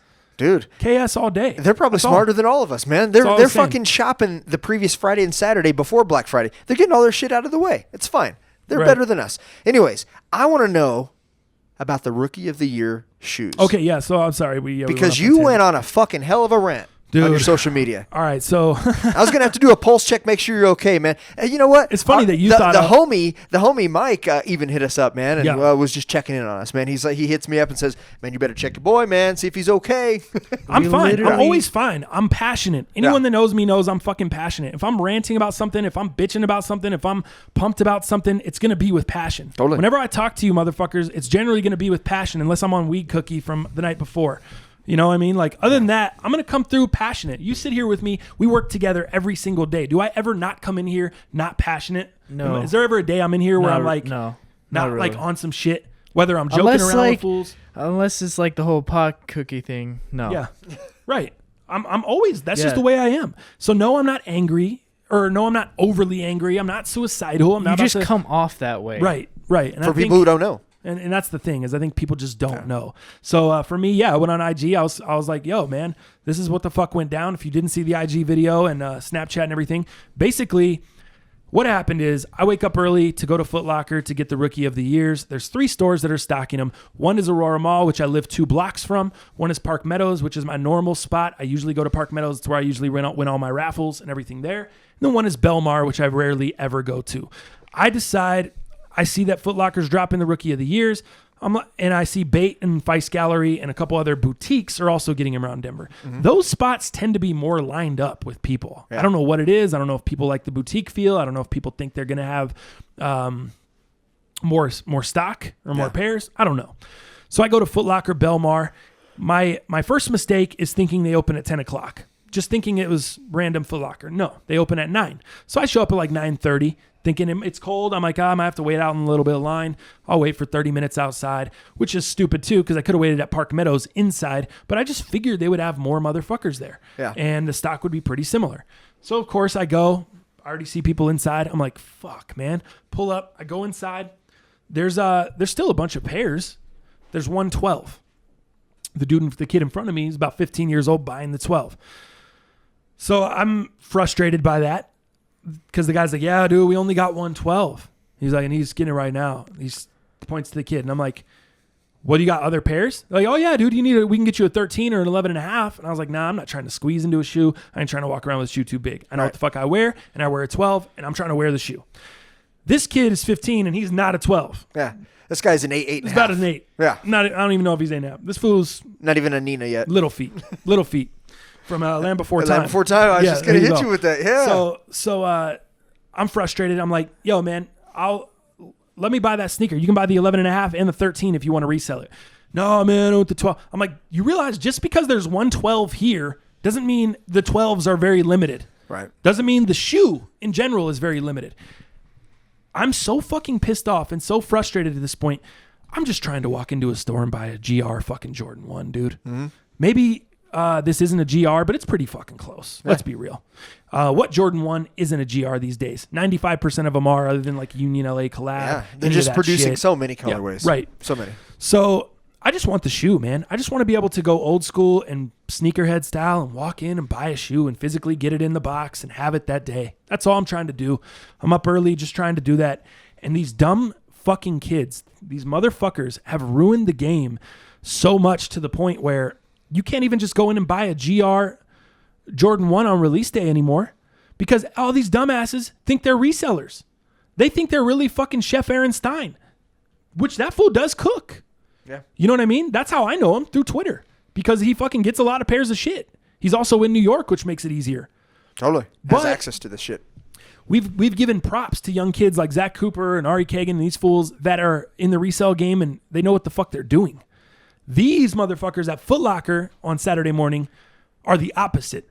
These are dumbass fucking kids getting bad advice, probably using their parents' money, selling their parents on, I'll be able to make money doing this. I'll be able to do that. And these motherfuckers watched a YouTube video on the Complex channel a year ago, 2 years ago, on reselling sneakers and streetwear and how you can make money, and now all of a sudden they're a reseller. They think they know what the fuck's going on. So that was my whole point on the Instagram rant, is how the fuck can you be a reseller when you don't even know what resell is, when you don't even know what the value of shoes are? You're buying shoes that are not even going to have resale value. If you were able to sell that shoe locally, maybe you get $200 for it, so you make what, $25 after you paid $175 for tax, $174? What is that? Then if you have to sell it on StockX or GOAT, are you even making any money? I think you might be losing money. I think right now in my size it was 194 is what I saw. And if you sell a shoe for 194 on there, you get about 163. Yeah. After everything. My size, my size right now, I just did a sell now. So my size 10, which 10 and a halves are even less. 10 and a halves are under 200.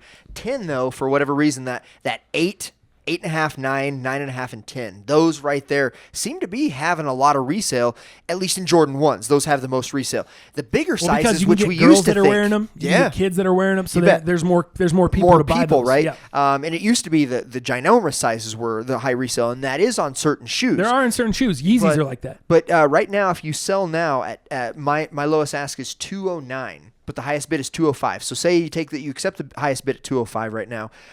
It's 179. So literally, you made what? $19 or what is it? $17? What do they retail at? 160, 165? Yeah, but it's my pair is 174 after and tax. Change with taxes. Yeah, because you got at least 7-8% tax. Dude, what are you doing? I wanted to fucking slap the fuck out of this kid. Yeah. You know what I mean? Like, well, I was just like, dude, I went through the whole thing. I went through the whole thing. I told him, I was like, man, I'm not trying to just get the shoe from you. I'm trying to save you from yourself. Yeah. Get better. Learn what resale is. Learn what shoes are going to have resale value. Learn stock quantities. Learn what has hype. With resale, 11.5, because you said they had an 11.5. 11.5 What the fuck's the difference and a between an 13. 11.5 and a fucking 12? Right. Give me the 12, dog. That's what I'm saying. Let me give you an extra 10. And that was my point. And people were like, hitting me like, oh, you're just salty because you suck and you can't get the shoe and all this stuff. I was like, you guys are totally missing the point here. The point is, I'm just trying to get the shoe to wear it. It's not if this was the Union LA collab, I would never expect the kid to give the shoe to me. Right. I wouldn't be like, what the fuck? I wouldn't be here bitching. I wouldn't be here salty. I wouldn't be here complaining. But this has got to stop. You guys have got to get better. You guys have got to stop losing your parents' money. You guys have got to be better. If you want to be an investor, that's like saying I'm a stockbroker and you don't make any fucking money because you don't know what stocks do what in the stock market. You don't study the market. It's the same thing with shoes. You don't study the market. You see that there's releases coming and you just go buy the releases because someone told you it was cool or because it got a fucking couple thousand likes on Sneaker News. Like, what are you doing? Yeah. That's not good business. It's not a good business strategy for you as the reseller trying to make money and trying to turn your investment into profit, right, or your parents' investment into profit. And Denver, we've talked about this. Denver in general is a very hard community to try to be a reseller. Yeah. You've got to have, and even if you go wait at bait, and even if you go get like these really, really hyped drops, the biggest drops, the amount of time you spend in those lines, is it even still worth your time? Look at the people that waited for those acronyms that day. We walked up, you still got the racers because you got really lucky. I didn't get the racers. We're the most hyped colorway. Right. Racers are reselling for $265 right now. Yeah. That shoe costs $200 retail. Yeah. So those people that waited 6+ hours for those racers, maybe they sold them for $300 that day. Yeah, $320, $330, maybe.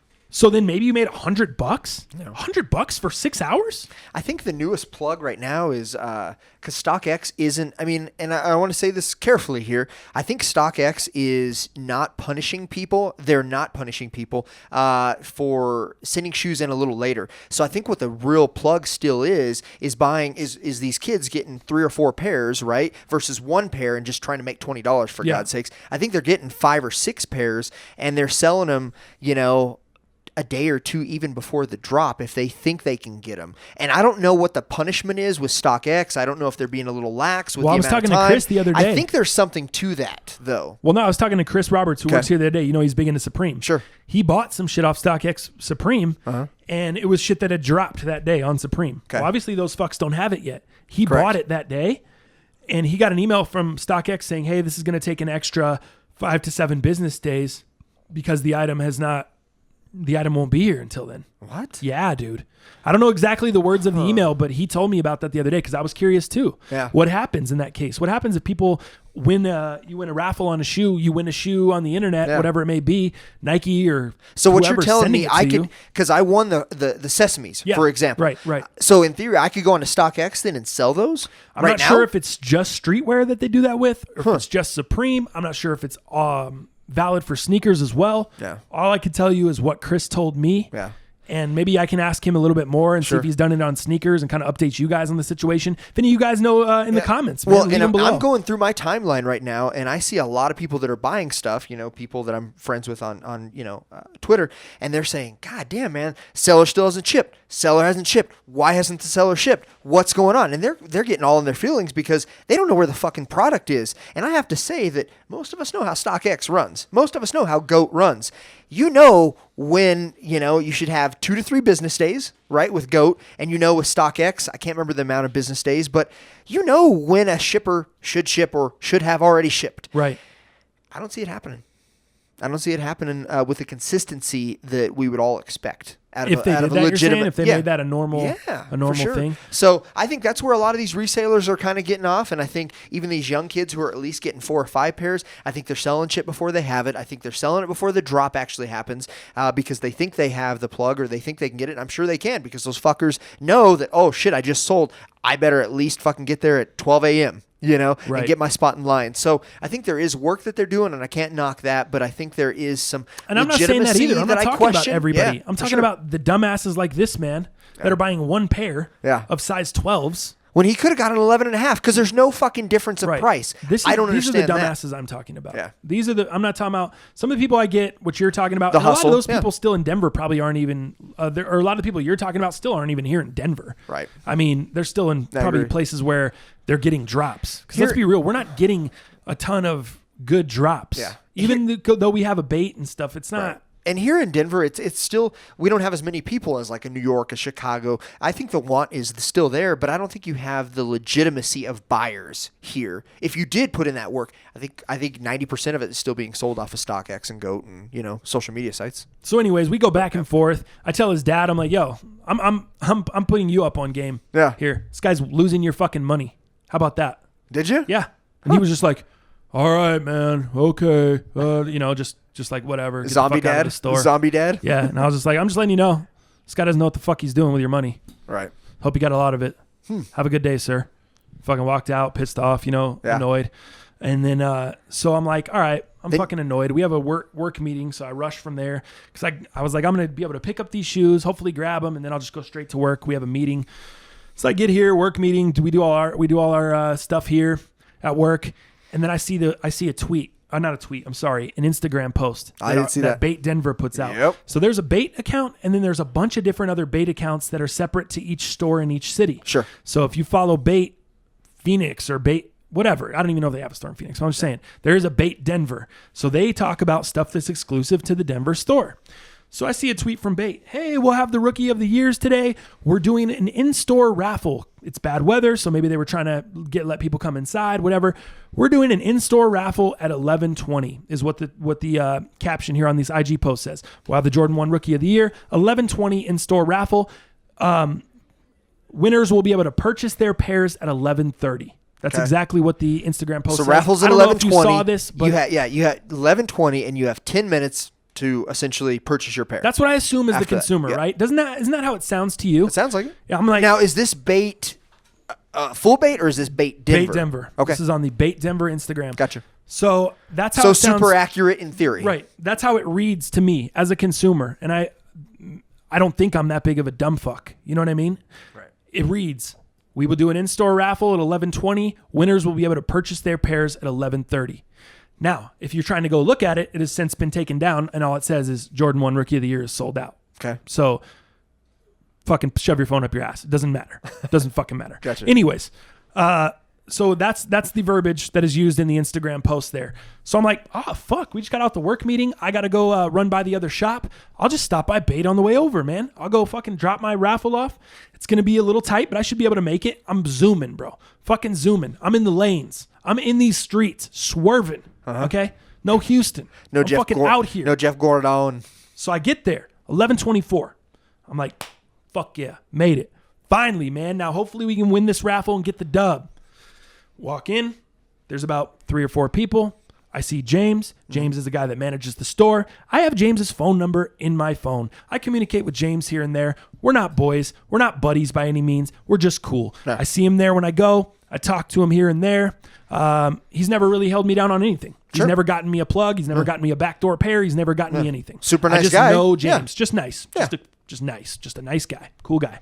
So James, during the acronym Presto release, a little backstory on James, Dallas and I chopped it up with him for a good 30 minutes about he wants to make sure releases are fair. There was a lot of backdooring pairs going on at Bait. There was a lot of shit that he didn't approve of, and he's now kind of trying to change that culture and make everything fair and all this stuff, right? Sure. So I'm like, knowing James is trying to do that, I'm not trying to be an asshole and go around the system and hit James up and be like, hey, bro, you got a fucking 12. You can slide to the side for me. I try to play by the rules. I see Bait Denver's post, 11:20 in-store raffle. Your boy shows up at 11:24, walks in, sees James. Hey, what's going on, man? How you doing? Da, da, da, da. Hey, oh, sorry, bro, you missed out, he says. I'm like, shut the fuck up. What are you talking about? Yeah. What do I do? I would have to get in the raffle. What do I have to do to get in the raffle? Think he's fucking around. He's like, no, dude, for real. We did first come, first serve. I was like, what are you, my tone immediately changed. Totally. What are you talking about? And dude, it was like a record screech at the fucking. Everyone saw how intense I was getting in the store. Yeah, and it was because I was already angry from Foot Locker. Sure, I was already annoyed. So everyone saw the anger, and I'm like, dude, what the fuck are you talking about, bro? Mm-hmm. I pull my phone out. I'm like, why does it say on Instagram you're doing a raffle at 11:20?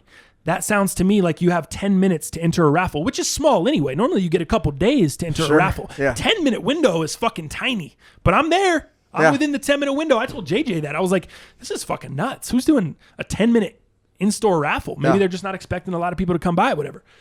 So I'm like, dude, what do you mean? You know? And he's like, well, we peeked our head out at 11 o'clock when we were opening, and there was only like 3 people waiting. So corporate just said do first come, first serve. And I'm like, you can't fucking do that, James.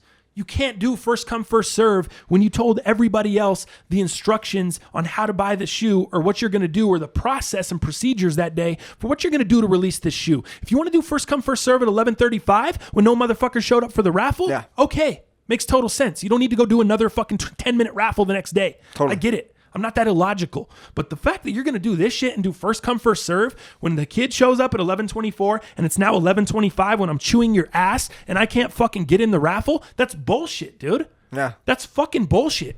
And the only thing he could do is look at me with a blank stare and say, oh, yeah, well, sorry, man. Yeah, sorry. You would have been late anyways. He kept saying you would have been late anyways.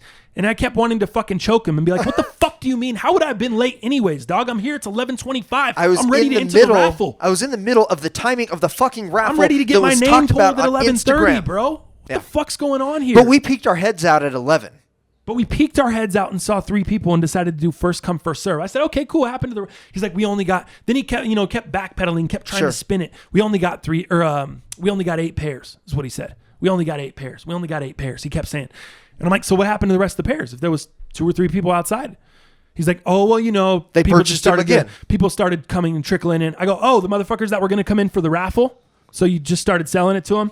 So the people that got here at 11:20... the time, or between 11:20 and 11:30, like me standing here in your face right now, we're here to enter the raffle. We can't enter now because you gave it first come, first serve. So what do I got to do for the future, James? Let me fucking understand this. Do I need to call the shop after you guys put a post out? Do I need to wait 10 or 20 minutes, call the shop and say, hey, did you guys change the procedures yet? You guys doing first come, first serve over here? Right. What's going on? Like, what the fuck do I have to do as a consumer? How am I supposed to know that you motherfuckers decided to do first come, first serve all of a sudden? Right. Am I way the fuck up? Am I way off base here? Like, what the fuck is that bullshit? Yeah. Get your lives together, guys.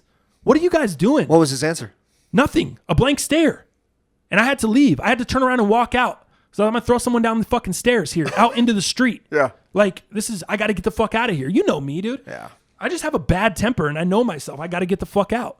I got to walk away because I'm going to get too heated. Right. And it's a situation where I feel like I'm valid for being heated. And anyone that wants to fucking talk about, geez, man, they're just shoes and da-da-da, fuck off. Go fucking play with your fucking Pokemon collection. Go fucking do whatever the fuck you want to do. Whatever you're into, go do that. Don't fucking talk to me about what I'm into. Don't try to criticize what the fuck I like to do. Yeah. Don't ever try to talk about what the fuck I do or how heated I get about a situation. Especially that's you getting involved in some shit you don't fucking know about. Shut the fuck up. Especially playing by the rules, dog. Right. That's what I'm so the frustrated so-called about, rules of the sneaker game. And the fact that I have this man's number and I could have easily gone out I feel like that holds some weight. But you didn't want to be that dude. Here's what I've learned, man. Lesson learned. If you're fucking trying to play by the rules in sneakers, you will lose. You are taking L's all day. You're losing. If you're I don't even know. If you're trying to play fair, you're fucking taking all the L's. What? How is this new though? This has always been a thing. Well, it's new because of the fact that the 30-minute convo, which I just had with James a couple weeks ago when we bought the acronym Prestos, about him wanting to change the culture of bait and wanting to be fair. That's how it's fucking new. Well, I just meant in general because this has always been happening. So yes, I get it. You're in the right here and everything like that. I don't say anything against that. It's just this happens at drops all the times. Fucking like the drop we were talking about a couple weeks ago, or no, last week about the Kentucky drop and everything, how you had to buy the shoe and you couldn't take your fucking box with you. What does that have to do with them doing the raffle earlier than they said they were going to do the raffle? There's just a bunch of and me playing by the rules. There's a bunch of bullshit that happens while trying to buy a shoe. You'll never never win. Essentially, I think what JJ's is saying is, don't play by the rules. Fucking you make the rules. You should. Well, geez, dumbass, you should have known that this sneaker game, you can't play by the rules and it's free for all anyway. Don't even try. I'm not saying that. if I wouldn't have had that convo with James, Yeah. and with Dallas standing there, and we wouldn't have all had this convo about being fair and trying to change the culture around here, and me actually taking away from that and telling Dallas, man, that's pretty cool, dude. Like, that's super cool for a sneaker owner to do we that, didn't take man. that with a grain of salt. Did we I actually take that took lightly? it. Yeah. I take that as, oh yeah, well fuck everyone else, but I'm still gonna fucking be, you know? I'm still gonna fucking hit him up on text. But you know, we thought we were building a relationship. We thought we had some trust there, and maybe we still do. But at the end of the day, he told us we're trying to change the game. We're trying to change the system. We'd like to have that as a possible contact. We're not gonna abuse it. We're not gonna take advantage, but we feel taken advantage of based off the conversation that he had with us, stating that hey man, I don't like how it was ran. I don't like how it was done. I'm going to change that. We're going to be different. And we thought, okay, cool. That doesn't mean we necessarily have to play by the rules. That because somebody says jump in a fucking lake, I'm not going to jump in a fucking lake. But we're taking this guy with credibility saying, cool, we get it. We see him broken down. We see him fucking stressed. Yeah, we see him stressed, we bro. saw He was him like, man, fucking gaining gray hairs chain at the time of smoking a fucking outside. at the time of an acronym release. Which isn't that He was big just of like, a man, fucking this deal. has been such a mess, and this has been such a nightmare. It's so stressful, and I had some people doing some shady shit, dude, and I had to really come in and put a stop and all this stuff, man. And then you're going to go do something like this. I understand what you were trying to do. Hey, there's not really a line for him. Fuck it. We'll do from first come, first serve. But you didn't take into account all the people that read that post and were going to come participate by the rules. Now, motherfuckers that came in at 11:02 and got there early, 20 minutes early, you know, before the raffle was supposed to start, they got lucky and were able to get pairs. I'm sure they're not feeling this way about it.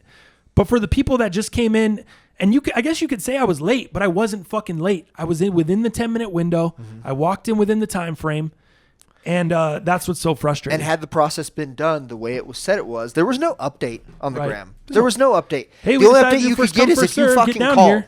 And you shouldn't have to call. I should be able to follow social media because social media is fucking real time. That should eliminate any calls that I should ever have to make. You got to take responsibility as a company. If you put the instructions like that out as a company, you should just follow those instructions. It shouldn't change up last minute, shouldn't change up based on the people out front. Realistically, what's the big fucking deal if you have to wait 35 minutes to do first come, first serve? Instead of doing first come, first serve at 11, you wait 35 minutes. That way you play out the process that you said initially should take place. That seems fair to me. Is that not what seems fair? Let's go back to the intern talk. When we said, hey, you know, if anybody's interested in interning here, you know what? We might have a job where we just fucking pay you to go wait. If the raffle says it starts at noon, guess what? I'm going to pay you, and you're going to go fucking wait at 11. How about that? Right. How about that? You insane. just We're gonna paid pay me to do that. We're going to pay you for your time. We're going to make it right. Right. But is that how we fucking, is that the solution? The solution, I said to franchise, he calls me and he's fucking ranting, and, you know, I'm at work, you know, trying to get this thing, and he's just fucking boiling over, and I'm cool because he ain't mad at me.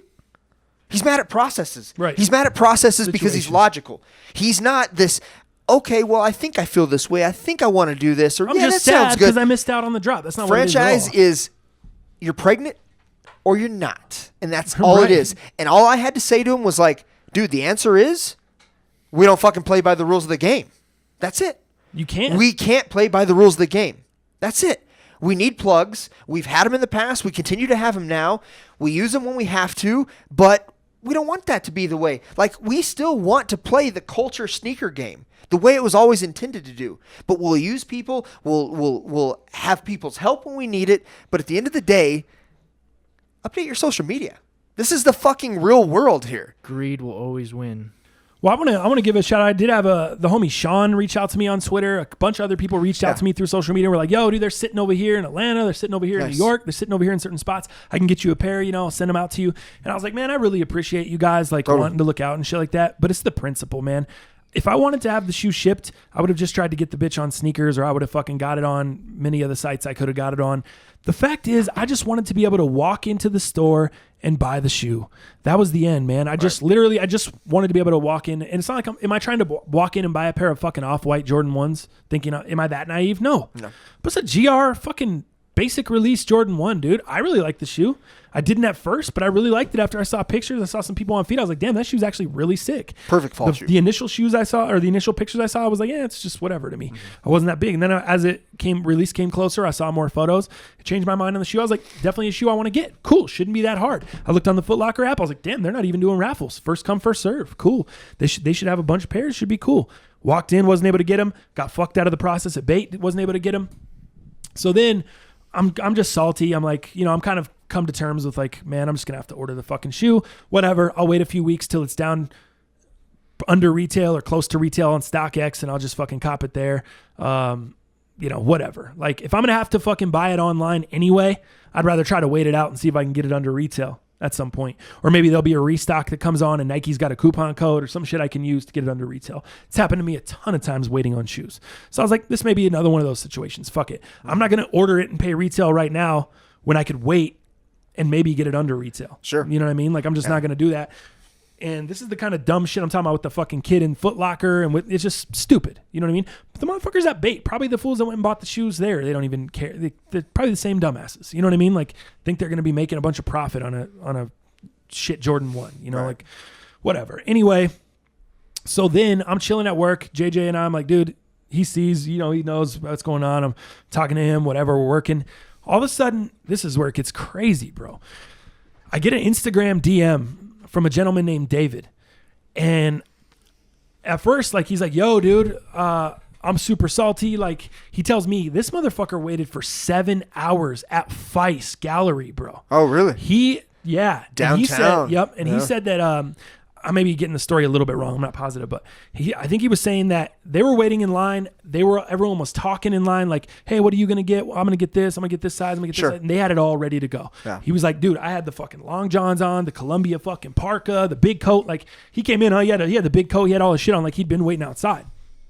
So he tells me his story. He's DMing me. He's like, dude, I've been waiting outside. We had it all planned out. Someone pulls up, this kid or someone pulls up and jumps in and hops the line. Like one of the employees or something lets him fucking hop the line. What? And he buys like a pair. I don't know if it's a pair or a couple pairs in a size, which ends up fucking up the whole line. Like now all of a sudden this person didn't have this, so he wants to buy this size. Now they don't have this size, so he's gonna buy an 11. And now which again, this is fucking stupid. If they don't have your size and you're trying to resell the shoe, this isn't a shoe. If you waited 7+ hours and you're not getting your size or you're not wearing the shoe, fuck. I mean, at that point, are these guys just buying shit to just buy something? Or maybe they're trying to size swap. I don't know. What camera just died? The one on Dallas? Yeah. All right, who cares about that one? No, but let's get my best side. I don't know what you're doing. Anyway, his shit got all fucked up. So he gets down there. He couldn't even get his size. So I think he ends up buying a size that for his homie and hooking him up. So I think he ended up getting a size 11 or something like that and hooking his homie up because his homie needed a size 11. Huh. So he's super pumped. He got a size 11 for his homie. Yeah. And maybe that's what some of the people are waiting in line are doing. I don't know. But if you're not, my point is if you're buying the shoe to resell it when it doesn't have value, you're an idiot. That's the whole point of the thing. So anyway, he buys the shoe. He's a little salty. He goes down to Park Meadows, he texted me. He's like, or he's DMing me. He's like, yo, man, tear that fucking podcast up. Like, he's like, I can't wait to hear on Monday. Like, I know I saw your IG story. I know you're fucking bitter. I'm pissed off too. Like, I had the same experience, blah, blah, blah, blah, blah. So he's super pissed. So then, so I'm like, oh man, this guy's cool. He understands the struggle. So I click on his page. I'm like, damn, this fool looks mad fucking familiar. I'm telling JJ, I'm like, this dude looks mad familiar. And I'm like, oh shit, I know his girlfriend. I used to kick it with his girl back in the fucking day, dude, like a long time ago, years ago. I used to kick it with his girlfriend.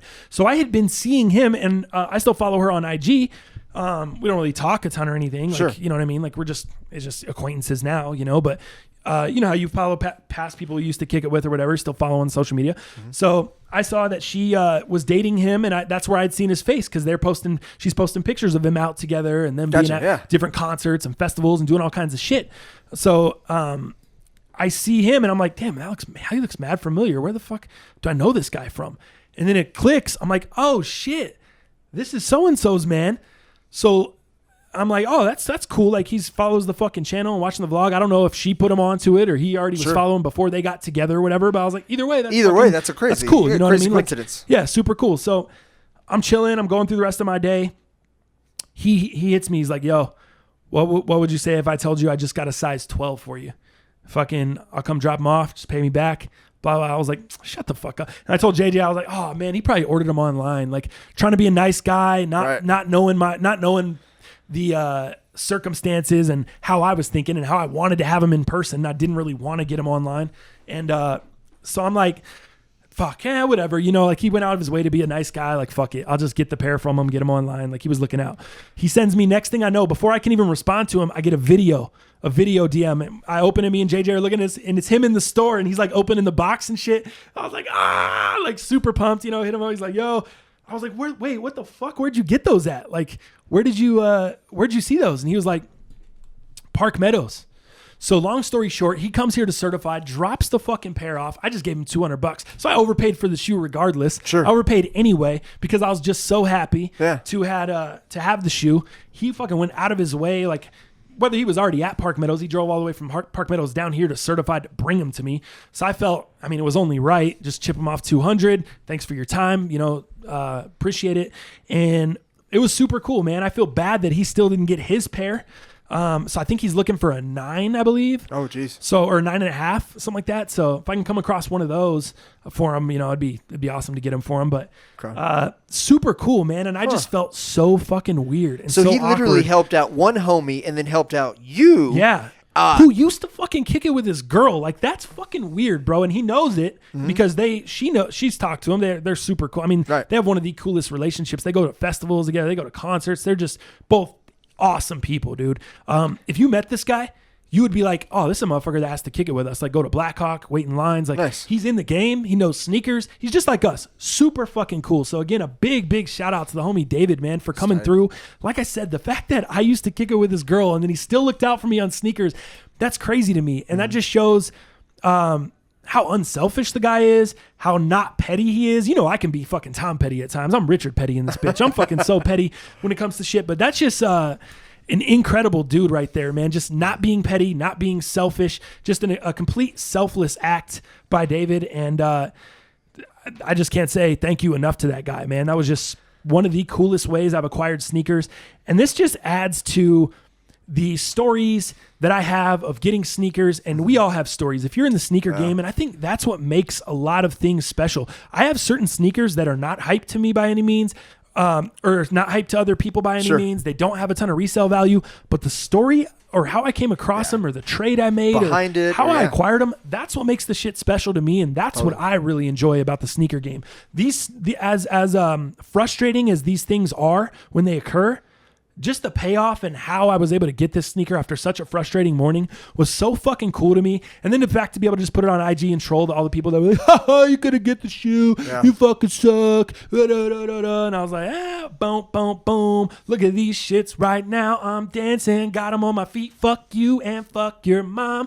Yeah. I was so fucking, dude, just ripping songs off the top, fool. Just ripping. I was so excited. So let me have you seen these in person yet?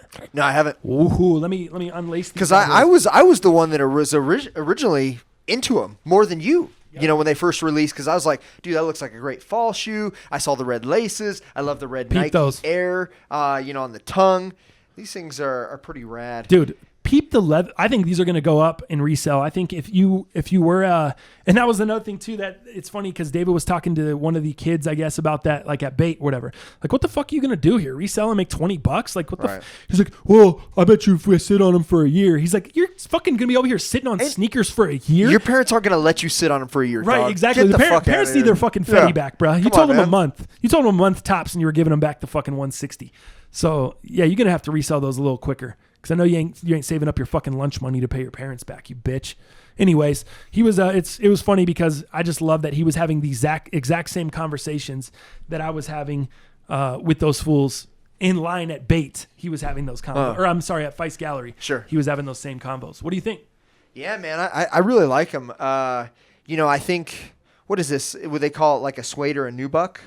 This is probably just suede. Yeah. Right? The suede in brown that just kind of aligns it. I can see kind of a little bit of rub action like on the backside. So my thing is... What do you mean rub action? Show me. Like I think they could probably get damaged. Like I see a little scrape on the backside. That would be my only concern. And it's definitely that really, really buttery short hair suede because when you put your finger on it, you can see how it moves back and forth really nicely. Kind of like when you vacuum your carpet. Right. It's so instant gratification the way it looks. And tell me that fucking leather on the side is not... Dude. It's tumbled as a motherfucker. Tell me that shit. And sometimes tumbled doesn't always mean like soft. Legit, but the toe box is pretty soft. Yeah, I mean it's pretty nice, man. It really is. I actually like the leather more on the above the ankle. Yeah. I think that's even kind of nicer than some of the ones in the past, but I really like them, man. I love the suede. I think it's so great, man. I love this colorway. The red laces fucking just make this thing pop. I like how you did red and black and mixed it up. Yeah. It's a great shoe, man. I really like this Jordan 1. I wouldn't say it's best Jordan 1 of the year. Are you getting it? Are you going to pay resale? Are you going to try to wait for it to come down? What are you doing? Yeah, I'm gonna wait. I'm gonna wait on really the market. It's not one that I needed on Saturday. It's not one that I needed now. It wasn't something that I told you I overslept and not for good reason or bad reason. It wasn't something I didn't have to have. I didn't even get on the sneakers app and give that a try. So I do want this shoe. I want to see what the hype does, and I want to see if it dies. And if it does, I'll grab it at a reasonable price. If not, it's not one that I absolutely have to have. You know me, man. I'm new to the ones. If you would have went to Park Meadows, you would have easily had the shoe. It sounds like. You know what I mean? Unless those small sizes were just... Yeah. Unless I don't know how there was just a 12 chilling there. I don't know if an employee was going to buy it and didn't end up buying it. I don't know if they had it set aside for someone that didn't end up needing it. The crazy thing is... So you got that shit at like 1 or 2 in the afternoon, bro. Yeah. And brought it to me. I'm on the next wave. And let me tell you what that is. I actually don't know what that is. What do you mean? Honest. I'm kind of over Nikes. I'm kind of over Nikes. I'm kind of over Boost. I'm kind of over this stuff. I'm on the next wave of relaxation, my friend. I'm not super like there's the multicolor white 1.0s. I love that shoe and I still haven't bought it. Dog, those are as low as $152. Right now on StockX, I think you can put an aggressive bid at 125, 130, and I think it would get accepted immediately. I still haven't bought that shoe. So, I'm kind of anxious to see, more of this 4D stuff next year as to what they do. So I'll be honest with you, man. I don't even know if I'm going to get the Concords, and that, along with the Bred 4s, is kind of what got me into the sneaker game. I'm just kind of over stuff. Everything feels the same. Everything just feels regurgitated. And for me, I don't want to complain about it. You look at my Twitter. I don't go complain about anything. I'll be happy when I do get a shoe that I'm happy with. But for me, I think I'm going to take a back seat for the rest of the year. I'll probably buy a couple more pairs, but I'm not excited necessarily about anything. I kind of want to see the 4D outsole put on more of these shoes next year. I want to see the Speed Factory become more relevant in multiple stores, especially the flagship stores where you can kind of get your own custom shoe. And I don't know if that'll be into maybe the end of next year. But for me, I'm kind of taking a back seat with sneakers right now. What about that's the next wave. Plus the relaxation grind. It sounds like the V3 is coming sooner than July now. So. And you know what? I'm not even excited about that. I just really? I don't really. I'm not getting excited. I love to have sneakers, and I love the story behind sneakers, just like you alluded to, how you got them, where you got them. That's the collector inside of me.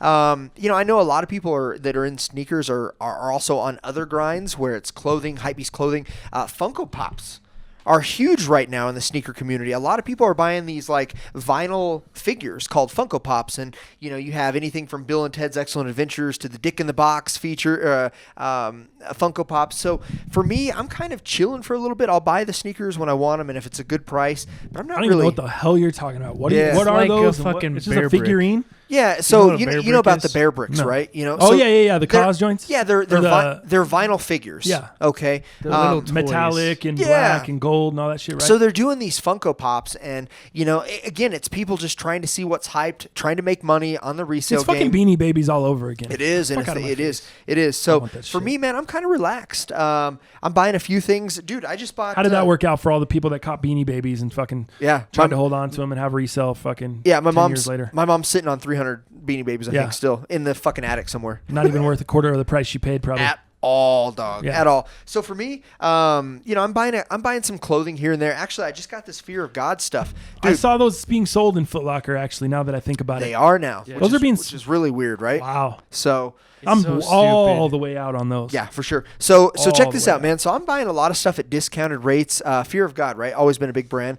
They have this Essential Collection, which is a lot cheaper. It's kind of not the knockoff Fear of God. It's still Fear of God, but it's like a lower end version of their like Collection 6, Collection 5s, Collection 4s. I've been buying all that stuff at fucking outlet prices at PacSun online. Really? And rocking that stuff. I don't know, man. I'm chilling on a lot of different things. I'm not excited. There's not a lot of things that are exciting me about things. So that's what I have to say. But I know you got something to show me. I wanted to kind of show you the difference. I know you got your pair of zebras. I did. I got my first pair finally. This is my old pair, or the OG pair. This is the second stock of it, correct? So, yes. This isn't the initial. Yeah, not the first ones that we're releasing for, or that we're selling for over 5G, or I'm sorry, $1,000 No, it was like, or it was like 1,200 or whatever it was. 1,500, 2,000. Yeah, that's what I meant. So this is not that pair. This is the second iteration. Okay. I was able to win a raffle at Finish Line. If you've been following the vlog for a hot minute. Cherry Creek. Yep, I actually won that on the vlog. It was tight. I was doing a sneaker review of another sneaker, and remember I got the call on the vlog. That was pretty dope. So that's the OG pair. Let me bust out the new pair. Have you looked at like coding, that kind of thing, numbers wise, see the comparison or anything like that yet? No. Gotcha. No, I haven't looked at any of that. So there's the new pair. This is the new pair? Initially, right away, you just notice the outsole. Yeah. Mine's a little beat, so it's Sure. going to be, it has a little bit of yellowing and stuff to it. Huh. But They actually have the same ART number, the CP9654, so that might be the actual model. I'm just kind of looking at numbers, trying to see differences. But the outsole, you're correct. yeah. More creamy on this one, on this new. Oh, for sure. Yeah. Hands down. I mean, it's just more of a creamy, milky, just like the Jordan, like a lot of the newer 11s. Or they got to the icy sole. Yeah, not the icy, but you remember like the cool gray 11, not the cool gray, those elephant print ones, not elephant print, damn it, the dark suede, the ones we saw at Urban Necessity, where I was like, oh, I think there's some fucking fakes up in here. Remember that? Those ones. Remember how they had the milky white outsole? Yeah. The Jeters, dude, the Jeters. The platinum 11 tints. Yeah, or the platinum They got tints. that milky white outsole. That's what this reminds me of, the milky outsole on a Jordan 11, dude, on the new one. Look at it, even just looking through the toe box, how it's got that like milky see-through look. Yeah, more translucent. Yeah. And the other one's just more yellow. It's not as translucent. Totally. And again, mine are dirty, so it's not a full. Well, and in these newer pairs, you can't see. Remember the backing, of the midsole. You could see that yellow. That was something that somebody hated pretty heavily. In this new version, Coldplay style. Yeah, don't It see was it. all yellow. It's all yellow. So then, but here's the other thing too. Did you notice that the laces look like a different color? They do. They look creamy. Exactly. Am I not seeing that correctly? Totally. Okay. They look way more of a cream look. Yeah, the laces in the new version are definitely more creamy. And I went with a 13 on this pair. My OG pair, or my other pair, is a 12. So I had to take the insole out. So there's no insole there. I don't even know where those insoles are. So as far as an insole comparison, did you lose them in the fire? Maybe. Possible. Yeah. So you went with the 13 in these. Have you tried them on yet? Yeah. They fit good with the insole. Do they? They fit good. I haven't worn them around for a day. I just kind of put my foot in them. Yeah. So they feel way more. They feel more squishy. Obviously, I don't know though. I don't know if I like going with the 13 more or if I like the 12 more. I feel like I might like the 12 just because the shoe is smaller on feet and it doesn't look as big. But these are going to be more comfortable. They're going to have an insole in them. Not that it matters a ton on Boost, whether it's Ultra Boost or these V2s. You can rock them without the insole and you don't lose a ton of comfort. Yeah. But it looks like the Supply 350 on the side is, and that may be the difference of a size 12 to a 13. Right. But it looks like the Supply is a little bit larger font on the new one. I don't know if you can kind of see that. Yeah. See the difference there. But again, that could be sizing. So going from a 12 to 13. No, it does look. I mean, look at it. That's the side you have there. Yeah. How the fuck are you supposed to tell if it's not fake or not? That's what I'm saying. That was my next point. This is this really confuses the market. V2s were already tough. We had a guy, Chris Roberts, and myself had a guy come in here at Certified that was friends with the homie Yayo, and Yayo was like, "Hey, come bring him down, and Chris and Thomas will take a look at him." I was like, I gotta have my pair with me, dude. I can bring my pair tomorrow. We can look at them, but just looking at the shoe by itself with no authentic side by side, I flat told him, I was like, I can't tell, bro. Really? I can't tell the difference. No. And this was a Zebra specifically? Zebra. Yeah. Yep. There's about 6 months, 8 months ago, probably 6 months. Gotcha. And I was like, I just can't tell, dude. I can't tell the difference. I don't want to, try to give you bad info or something. So I got to bring my pair in and check it out. And then our schedules didn't coordinate. He never came back, and he didn't end up buying them from the guy. Yeah. But it sounded like they were fake because the guy, I don't know, the guy had like frozen yellows. He just had a bunch of different pairs, and he wasn't selling them for what they were selling for through most resale sites. And sure. That's the kind of stuff you always just, maybe there's someone trying to give out a good deal, but it's rare. Very fucking rare. You know what I mean? There's no friends in this game. No, as we learned from Bait earlier. Yeah. You follow the rules and you can't get no fucking shoes. You think someone's giving you a deal? My question to you, I guess 2 questions. Number 1, why did you decide to get a second pair? Is it just because you love this pair so much? And number 2, in terms of this generation that you had versus the one that you just copped, the subtle differences, are you happy with it as well?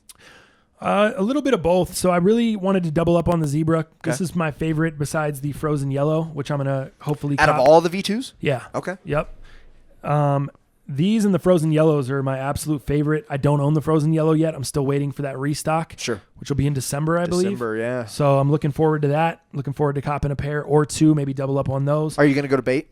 No. Okay. I don't know. Actually, I don't know. I don't want to say no for sure. I don't know what the fuck's going on. Hey. I'll do whatever the fuck I got to do to get the shoe. Text James. That's what I'm saying. I'm about to text James and make him feel like shit. Let's play it the right way. Right. Let's play it the way you can actually get shoes. Yeah. Fuck fair. So anyway, I bought them because I really love this colorway. Mm-hmm. And also, all the V2s I own, I have to rock without the insole. I have no insole in any of them. Right. So I would like to be able to wear these with an insole sooner or later, So... what do we got? 2 cameras down. I think the top one's still going. Top one's still rocking. Damn, that's bad. That's bad. You might have wanted to switch out the top battery while that one was active, because now there's going to be nothing active when you go to try to... Bad move, JJ. Bad. What is that? Is that buzzing? Yeah, it's bad. There's some like buzzing going on the camera too. I think that thing's probably about to explode. But... you might want to check it and get some extra battery. I don't know. But anyway, that's kind of the wrap up on the Zebras. They are a little bit different. Lace color and sole color, most notable. Yeah. And maybe size of the font, but I would say the first tough 2. To tell because it's different size, but the font size on the 13 is definitely bigger. Yeah. But it is going to make it hard. It's going to make it hard for fakes, man. It's going to make it hard for people that are trying to tell fakes from real. It's just going to be a hard process there. Buy from reliable sources, man. StockX, go. That's all you can really do. Yeah. That's all you can really do. To kind of wrap up sneakers, did you won the raffle on the Sesames? I did, yeah. So are you going for the Foot Locker pair too? Or are you just you already won the one from Finish Line? Yeah, I think, I don't know. The pictures that I see, man, the most recent pictures, dude, they almost look grayish. That's what I'm saying. It's hard to tell what you're going to get out of those Sesames. Yeah, I like that if that's what we get. So, yeah, man, I'd be happy to have that pair. I love gray. Gray is one of my favorite colors, man. Of course. Because I'm very neutral. That is what it is. So, yes, if I can get 2 pairs, I will. Will I sell one? No. There's just not going to be enough resale value. So but you're trying to double up on them? I think so. If I can get one from Foot Locker, because I already won the raffle to Finish Line. What if you get your pair from Finish Line, you look at him and you're like, it's not really gray. Or it's not really what I'm wanting. I think what I'll do... I don't think it's going to be gray, dude. I think what I'll do is I'll do what the homie David did, man. I'll try to bless somebody with with a good price and maybe $10-$20 over retail who didn't get a pair. Why would you even do $10-$20 over retail? Why wouldn't you just do retail? I mean, it just Because depends. It might be $10 or $20 over retail. Yeah, it depends. It depends what the situation is. But if somebody needs my size, 10.5. I guess if you're driving around doing deliveries. Yeah. Either way, like I got to flip my Uber Eats sign on. But but what if they're I honestly think instead of gray, more dingy is what you're alluding to. Because why are they called Sesame if they're gray? Yeah, and plus they got those statics coming out which look more gray. Yeah, those are. They're not as gray as the Beluga 2.0s, but they're like a lighter. Definitely a lighter gray, and then the 3M obviously is the huge want on that. But yeah, I mean, if they're more Sesame, I probably just need 1 pair. Like I'm not trying to stunt on these, but again, however way you spin it, they're still a neutral. You still have your butters? No. You got rid of them. Yeah. Which ones do you own now? Zebras? So I have the Beluga 2.0s, I have the Zebras, I have the blue tints, and I'll have the Sesames, at least 1 pair. And you think they're probably one of the more uncomfortable shoes you own? I do, man. I have to pull out insole on all of them, but again, I went to the 11, so I went the full size up and rock it with the 11. And that feels weird too. So 10.5, 10.5 is that right spot roughly, but my left foot is a little bit larger than my right, which has always happened. Everybody has 1 foot larger than the other. Man, my toes are sore after a day. You know, Right. So kind of bums me out a little bit, but I think the I don't know. I'm gonna think they're go gonna for be the more dingy? sesames. more dingy. Yeah. Is what you're voting? Well, I mean, they're called sesame. Yeah. You know, why would they be gray? That would just be weird. I know certain pictures, and I think they would look better gray. To be honest, I don't think sesame's a great color. Yeah. But I don't know if it's going to be. Have you seen like some of those peanut butter pears that were rumored like a while back? But we never heard anything more about them. They kind of remind me of those, like but these are a almost little more lighter. like an olive. Those Yeah. were more like the olive colorway, if I'm thinking the right ones. Well, I know back in July he released a giant photo of just a line of Yeah, I remember that, Yeezys yeah. that like look like some like nature-ish Yeah. colorways. All type of samples, thing. all just pre-done stuff. Yeah. Mm-hmm. Go Black Friday. Did you get any of that? Did you do the raffle tickets? They were giving away tickets for the Black Friday, for GOAT, all that stuff. I did, man. I did. I had 700 tickets. How many did you have? 1,200. Really? Yeah. Does that mean you're doing better business? I don't know. How is that gauged? Is it based off of how many sales or how many purchases? I have no Do you idea. know? I No? logged in. I had 1,200. You had a lot more than I did. Went to roll. Got it Oh, going. yeah. Got it cracking. What were your top two that you invested Let me in? see. Actually, I can just pull it up and look. I put. Did you have any tickets, JJ? Did you do yours? Yeah, I had like 400. I remember we were talking about it, but I don't remember what you did. You had how much? 400? Yeah, I think 400. And you put them all in already? Yeah, I think so. Well, I put all mine in, and then I see they keep adding shit. Yeah, they do. Now all of a sudden they fucking added the Off-White Yeah. Jordan 1. And you can't take them off of there, can you? No. I couldn't find a way. Once they're in position, they're in position, it looks like. Dang. So I God. know. They added a bunch of fucking shoes, and I they- was like, oh, I'm just going to get it done and get it out of the way And so they I have don't a bunch forget. of weird ass sizes too. Oh, did they? Yeah, like no, it's all in the middle. There's nothing like too small or too big. Oh, yeah, that's right. Yeah. Sizing is weird on all of them. I don't think I can get a 12 in any of them. I think every single one I applied to win was a different size. Did you apply to do any of the GOAT credit? GOAT credit? What do you mean? You didn't see that? Yeah, he did. Oh, yeah. Did Fuck you? yeah. Fuck yeah, I did. Use the GOAT credit. Cool. So my top two, because I still don't have the correct size of my Sean Wotherspoons. So I obviously Witherspoons? the Wotherspoons. Wother. Wotherspoons. Wither. Is it spelled with an I? Because that might be Witherspoon, but it's actually spelled with an O. So I'm gonna call it Wotherspoons. Wother. Let's party. Whoa So- there. Whoa Whoa there, spoon.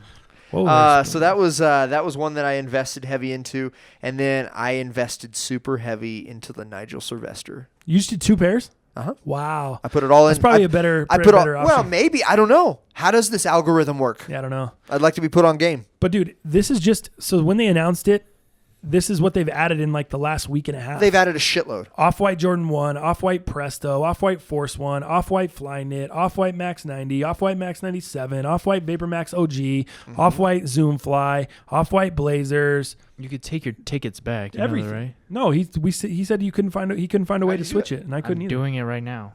You're taking your tickets back? Maybe not. Maybe not. Never Interesting. mind. That was fun. That was a neat experiment. So what I put my stuff in is $1,000 worth of GOAT credit. I did 100 entries. Nice. I did 100 entries on the Witherspoons. I did 100 entries on the Racer. I thought you hate the acronym Prestos. Witherspoons. Oh, I hate them. They're terrible. They were all fucking size 4s and 5s and 6s. Am I going to pass up $700? Am I an idiot? No. Fair Exactly. Sell those and buy a few got pairs my I fucking like. tickets back. You got your tickets back? What happened? Yeah. Okay. That was a fun experiment. Worked out. What happened? What happens What do you is do? that you have to just press the minus button and then enter. I think that's an Android thing. I'm just kidding. Oh, okay, yeah. Minus button and enter. So then it gives and them gives you back. All right, so we can move some shit around. So this ain't concrete on mine, but yeah, I got 100 on the acronyms, 100 on both pairs of Blazers, the Halloween joints that came out. Oh, nice. Uh-huh. Both the And the acronym racers? Yeah. yes. Yeah, okay, gotcha. Racers, 100 on both Blazers, 100 on the frozen yellows. Went for 1,000 on the Mauves. Just kidding. On the I didn't Moabs. enter those at all. I did 100 on the Cactus Jack Travis Scott Force. I Nice. like those. I- Hopefully I can get a pair that's good quality. If I No can glue get a pair of stains. those. Good luck. 500 entries on the $10,000 GOAT credit. Really? Yeah, I went crazy on that one. All right. Trying to win 10 G's in GOAT credit. That'd be stupid sick. That's it. So that's where I spent my 1,200. Huh. Gotcha. So, but apparently we could take it back, and I may take all those back and just put everything on the Off-White Jordan 1 Chicago. I'd put it all on the $10,000 GOAT credit. I'm going to That put would it be all fire, on too. the fucking Clause 4, dude. Clause 4. The Clause 4? Do the Clause 4. I don't know for about sure. the Santa Claus 4. I know about the Cause God. 4. Do the Clause 4. Put them all in the clause 4. If Why you don't, is it cause? It's literally spelled fucking clause. It's not. No, it's it's spelled not. Kaws. we have these dyslexic battles every day. Me and JJ, we go JJ, back and forth. Aren't you wearing a Cause collab right now? No, he's Mr. wearing a clause collab. The clause shrunken collab. The clause shrinkled. The Cause Shrinkle. Oh, the clause shrinkled collab. What is good? That's Damn, good. we just went full circle. That's too much. Anyways, so that's what I spent my GOAT credit on. If you guys don't even know about that, that's just go log into your GOAT account. It's I think it just opens up automatically. Your opportunity to get shoes at retail. All right, let's finish out. We have a couple news stories here. Do you want to kind of go quick on these, or do you want to? It depends on. We'll see how the convo goes and based on time. But Tekashi 6ix9ine, dude, what is going on there? Man, this guy. So he. I'm not a fan of his to start with. Yeah. I've just never been a fan. I don't think his music's good. Yeah, I don't either. think his gimmick is good. And JJ I don't doesn't think it respect either. anything And about he's it. I'm young. just not a fan. Not a fan. Everyone wants to kill the dude. Yeah, so but you can't blame him for some of this stuff, right? Like I feel like it's these production companies that built this individual. Like that's what in my head I feel like this production company says, you know what, we're going to build this individual and he's going to troll the world. He's going to be heavily social media influenced. His music is going to be subpar, but he's going to be so huge with social media. We're going to give him so much money to do stupid shit and do whatever he wants. It's kind of like almost like the Bam Margera of music in terms of like doing like crazy shit, getting under people's skins, fucking making people sick, making people happy, making people fucking mad. Like it's crazy. But here recently, what happened with this individual was it started off that he came out and said he fired pretty much all of his staff. And they called it the Treyway staff, right? Treyway! So that was kind of the biggest news that came up. And then I think shortly thereafter, 2 days later, maybe, don't quote me on that, he went to the Breakfast Club. Did you know he just did a new interview with the Breakfast Club? No, I have to check that. Yeah. So he did a second one, and it's actually pretty good. The problem is Tekashi wants to do all the talking. He didn't let anybody else talk. He just wants to over-explain, fucking help people understand where he's coming from. So they can't get a lot of questions in. Yeah, for sure. Right. And they tried, but he just fucking talks and talks and talks. But that's where it started. He fired most of his staff, okay? So then we're like, why? Everybody's like, what the hell? And they tried to get it out of him. And it sounds like in the Breakfast Club interview, he alluded to, money from promotions. And he called these promoters scum and shitheads and shitbags. But he kind of alluded without saying it that he felt like his people, his Treyway staff, was stealing money from him. These production companies, and hey, we're gonna pay you $100,000 because that's his minimum to fucking show up to somewhere is $100K. And he felt like his staff was stealing some of that money because he's like, well, I'm only seeing $60K. I'm only seeing $30K. So he, where's this money going? And he alluded to his staff. They couldn't show him expenses? They couldn't show him where it was going? Okay, exactly. So something has to be changed. It's a smart businessman. Yeah, so I think he was being a smart businessman, and that's how it sounded. Well, fast forward a couple days, all of the sudden, he was taken into custody by the feds Sunday evening, this past Sunday evening. It's now Tuesday, right? For all kinds of stuff. For I saw like 17 charges. A number of offenses, including racketeering, weapons charges, drug charges. They made him. They searched his place? Yeah, I'm sure. And they made him sound like an absolute piece of shit. And maybe he is. These things I don't know. We don't. Right. You and I, we don't. The three of us don't keep tabs on Tekashi 6ix9ine, right? But essentially, it all comes back to a gang called the Trey Gangsta Bloods, and they're saying that Tekashi is obviously in this gang, a huge part of this gang, and this is the gang that's doing all the racketeering, all the money laundering, all this kind of stuff. It's like the modern mob, essentially, is what they're making this out to be. So a staff that he had fired now. At least half of them have also been brought into federal custody. So I wonder, are they snitching? Probably, are they ratting on him? Snitches get ditches, bro. That's what I think. That's what's happening. Ditches or stitches? I think ditches, bro. Oh, You're gonna bury these fools. I've never heard snitches get ditches, but I'll bro. take it. Snitches get ditches. These guys, these snitches gonna fucking get buried, dog. I know. I could hear. This is some gangster shit, man. Really funny. People are gonna fucking get buried out of this shit. Don't get it twisted. But that's kind of what has came out since Sunday now. So all of a sudden, the staff is fired. All of a sudden, people are taken into custody. All these different cases of racketeering, money laundering, shootings, killings. Man, it's all coming up now, and this is all after he had just gotten released via charges of, being with, I think, a 16-year-old some girl. Underage stuff. Yeah. So, yeah, man, he's which in I a read mess. it was just kind of a video shoot. Yeah, something like that. Something crazy. It And wasn't they any- exploited yeah. her during that shoot and something of that. Yeah, But yeah, man, that's kind of what I got for you. JD, do you have anything else to add to Tekashi that we haven't really discovered? But that's In April 2018, he allegedly took part in a gunpoint robbery with the 9 trade rivals in Midtown Manhattan. yeah, Into the mic, JJ Jesus. And it was videotaped Not necessarily louder, just into the mic is fine. Yeah. into the videotaping the heist from a nearby car. So Okay. And the investigators found the victim's ID inside, and during the search earlier this fall, also recovered a AR-15 pistol. yeah. From his house. Yeah. Gotcha. So they've been building a case. Yeah, it sounds like sounds like they've been followed. This isn't new. This has been information they've been getting over quite an immense amount of time. A couple months ago, he hit a kid or something, or sexually assaulted a kid. No, in that's Texas. what he was just talking about. He was just talking about the underage. via music video. But yeah, it did. There was something that came out that he did punch somebody or Oh, something. really? Yeah, that is true as well. But yeah, I don't know. So there was and this was a while back. Kanye and Nicki and Tekashi met at a mansion. I don't know whose it was. Well, or he whatever. has a song with They Nicki rented out the Minaj. Wasn't he mansion. doing a song with Kanye? Yeah, Did it come correct. out already? I mean, No. Okay. No. So Kanye was in there and Tekashi was in there. Nicki had not shown up yet, but it's supposedly the room that Nicki was, given to her to, get dressed and all that stuff. That window was shot, and a few other shots at the house. They had, on the walls and that kind of thing. But, there's been a lot of different things. Tekashi says a lot of dumb shit. He gets under a lot of people's skin. At Barclays Center, there was a shooting that he was involved with, that his team was involved with. I mean, this stuff just keeps coming out, and I think more and more is going to come to light. But it always just felt a like a mess. gimmick to me. It felt like it was an Instagram or an online gimmick. It never felt real. It didn't feel like he was a real artist. Because if he was, don't you think these labels would be jumping to sign this guy? And I'm not saying that some labels weren't. Yeah. But I never saw the guy opening up performing on half court of an NBA game. I never saw this guy performing at some of the biggest shows in New York when he's a New Yorker. It's funny. He alluded to a lot of that on the Right. Breakfast Club. Dude, most of these venues have banned him.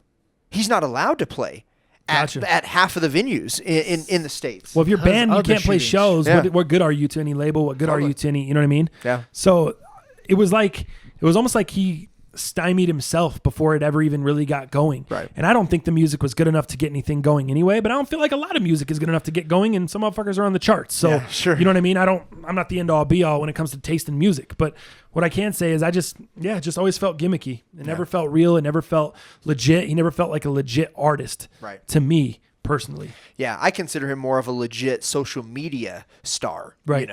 If anything, that's my And opinion if on it. anything, controversy, when you're causing this much fucking disruption and controversy, if anything, we've seen that propels you in music. Sure. That puts you into a new stratosphere. Look at Eminem when he came out. He was the most controversial figure there was, but he was good.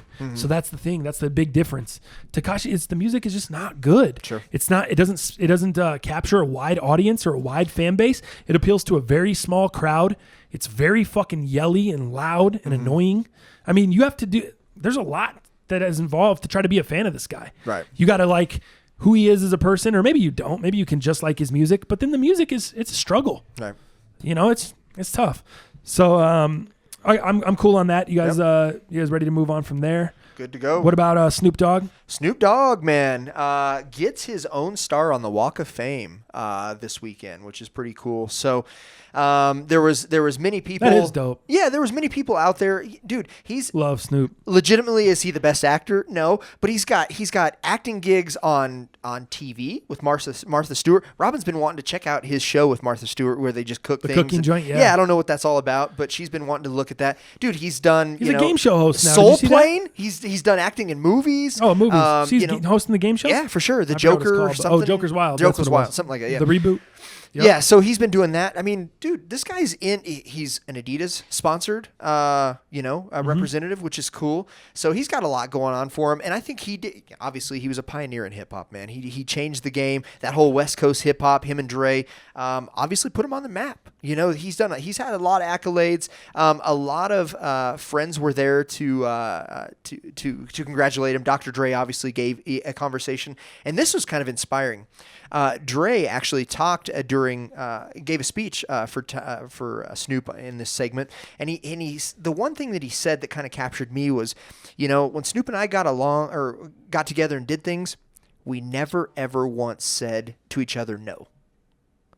So it was kind of like yes men to each other. So hey, if one or the other had an idea, they always agreed to it. They never had pushback. So they were both open to see the direction in which either one of them wanted to go. And I think that's interesting. I don't think that always works. I think, for you and I, man, I'm kind of that feelings neutral, kind of different perspective guy, and you're the guy like, let's just go, passion. So for that, I thought that was interesting that, Dre alluded to, hey, we never said no to each other. Whatever it was. A collab, anything, we just never said no. Yeah. That's kind of interesting. Yeah, kind of inspiring. I totally agree. So I think well-deserved, super cool. I mean, he's a legend in the game. He's been, do I think he's the greatest rapper of all time? No, but I think he's good at what he does, man. He's just really good at what he does. Like as a businessman, as an entertainer, he's great at keeping his name in the spotlight. He's great at, keeping up with the times. Yeah. And I think the other thing I would say is, he had, when Snoop obviously got to talk, this was funny. He says, direct quotes, I want to thank me for believing in me. I want to thank me for doing all this hard work. I want to thank me for having no days off. I want to thank me for never quitting. I want to thank me for always being a giver and trying to give more than I receive. That's the way he feels. I can't speak to it. I'm sure there's probably quite a few people around him, including maybe his family, his wife, whoever, agents, bookers, whoever that messes with him, tour managers, that helped him get to where he's at. But maybe those motherfuckers aren't shit. Maybe he's had 30 different tour managers. He found people doing dumb shit or stealing from him. I don't know. I don't know his behind-the-scenes situation. I think it's right to thank yourself, but I think there's probably some people that helped him along the way. I don't know that for sure, so I can't really comment on it. But Black Friday deals. Let's move into that. Black Friday. Well, JJ, you got Black Friday deals? You got any Black Friday deals for our listeners? Either of you? It's hard because it's just... What is hard? What's hard about it? Give me the breakdown. It's hard in these streets. It's the same thing. It's hard waking up in the morning for Black Friday. It is. I'd agree. No, not really anymore because it's usually the night of Thanksgiving. Well, I feel like Black Friday and Cyber Monday are just running together. Mm-hmm. It's almost like I noticed last year the same deals I saw on Black Friday, I saw the exact same thing on Cyber Monday. It wasn't anything different. There was no other special. I almost feel like that's the direction that it's going. It's all going towards online. Retailers are, of course, going to try to entice people to come wait and do all the bullshit. But I think people are going to start sensing that the pressure's coming from online. Online, let's be real. Retail doesn't want this beef. You don't want the beef with online, dude. Yeah. You can't, online can sell everything compete cheaper. With zero overhead, right? Roughly. Yep. Can't. They could sell it all cheaper. They can pretty much Wild West it, and they can do whatever they want. But retail, you can only do so much. You still have margins you have to hit. You still have a budget. You have payroll of all your people, hours, budgets. Yep. Come on, man. So you don't really want to compete with online, even though everyone's kind of going that way anyway. Right. I wouldn't bash online or try to upset that market, in my opinion. Sure. Well, and I think a lot of these Best Buys and Walmarts and Targets they're good for groceries and they're good for certain things, but I think they're designated showrooms. Yeah. If people want to go see it, cool. I get to see it. I get to play with it. And maybe I get some knowledge from a 17-year-old kid who works there. Fine. That's you fine. And I that's talk about not that any a lot. shots fired. It's just what it is. There's not a lot of training that goes into these young kids at these places. I've worked for them. And I worked for Best Buy fucking 11 years. But what I would tell you is they're great for designated showrooms. You get to feel it. You get to touch it. Just like you would do. When we're in there, dude, we went to Guitar Center and we're thinking about buying mics, upgrading the podcast mics. And first thing we do, we get to see it, we get to touch it, we get to read a little bit about it, and we get to talk to a representative. The representative we talked to was actually really good. Yeah, he was cool. He understood us. He showed us how to turn it on. We could listen to it. He didn't tell us no bullshit. But guess what we did, man? We were thinking about popping, and we still might. But we didn't because we couldn't find a better deal online. Right. So at this point, we're like, well, let's see what We're we in can the do. middle. We've got decent mics right now. I think we're doing well. But we, in our heads, mentality, we want to be the best. Yeah. We want to have the best stuff. But we Especially with all immediately... these other YouTubers, fucking sneaker YouTubers starting podcasts Yeah, all of a sudden. For sure. So, dog, we immediately went to online, and I think that's what it is. But let's get into a couple stores here. So, Walmart. Let me just give a few tidbits from them. So they have a 40-inch TV made by Hisense. So not a great brand, right? Not a lot of us even know that Kind brand. of the new Vizio. It is. It might even be a Walmart-built TV, like Yeah. a Walmart brand. I'm not for sure on that. But the 40-inch TV at $99. So, deal. again, doorbuster. That's what these Black Friday deals are for, is not for what are you going to do for me. It's these fucking doorbusters from whenever they open, whether it's Thanksgiving evening or 5 o'clock in the morning, whatever these people do. Shit, Kohl's is open for 24 hours during these Yeah. times. It's fucking Remember crazy. a couple years ago when everyone was trying to like kind of shut that down and it was Yeah. like, we're Well, not opening till 8 now. Some we're people not. did. R.O.Y. is closed completely Yeah. for Black Friday Yeah. just because it goes against their core values. It's or an whatever. interesting time. Everyone's It got a is. stance on something. They do. Everyone's got values all of a sudden. Everyone Yeah. back in the day, it was just all about whatever the fuck made money. Yeah. Now it's all about, Yeah. everyone's conscious. Being sensitive Everyone's- to these groups, to well, these because you people, look to a this. certain way online now. Yeah. You can, if by the way you structure your business, you may succeed or fail just based off of the way you look or what people think of your values or who you are as a company. We've seen numerous companies, even got people like Chick-fil-A have gotten in hot water for saying that shit about gays or whatever, whatever they said back a couple years ago. I don't remember what that was. That was people boycotting Chick-fil-A. Sure. Any little thing you say can manipulate your brand to people. Absolutely. So everyone has a stance now where if you're Walmart, you really don't give a fuck about anyone and you're just going to make as much money as you can. Yeah. You don't care about your employees. There's been a They've had shitload lot of boycotts for potential Yeah. boycotts for Walmart. Yeah. Walmart never gives a fuck. Nah, they don't. But if you're REI, Yeah. if you're fucking Best Buy, if you're these other companies, maybe you're trying to align yourself with Sure. a certain crowd.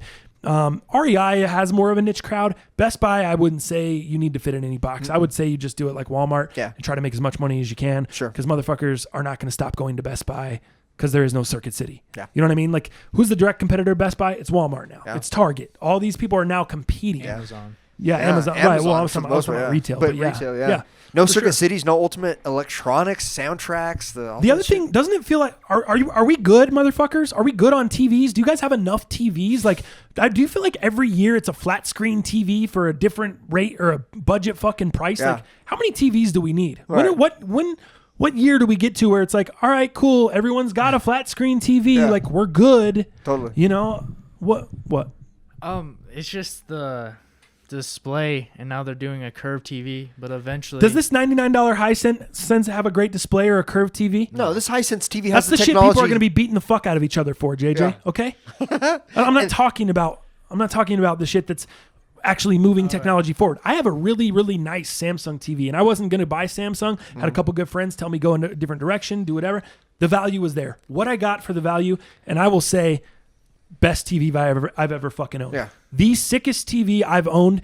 This motherfucker has everything built in. The whole thing is smart. I don't own a PlayStation. I don't own an Xbox. I don't own an Apple TV. I don't own any of that stuff because it all got fucked in the fire. And I thought I was going to have to replace it. But when I bought this TV, it had everything I needed built in. I use Sling TV. I don't have cable, so I use Sling TV. I use YouTube TV. I use these streaming services. It has an internet web browser built in. I use that web browser to stream UFC fights off Reddit. I do everything on the fucking TV with the TV remote. No extra service. No extra player or Apple TV or Roku or nothing else. No Fire Stick. Can you do that So- with a $100 TV?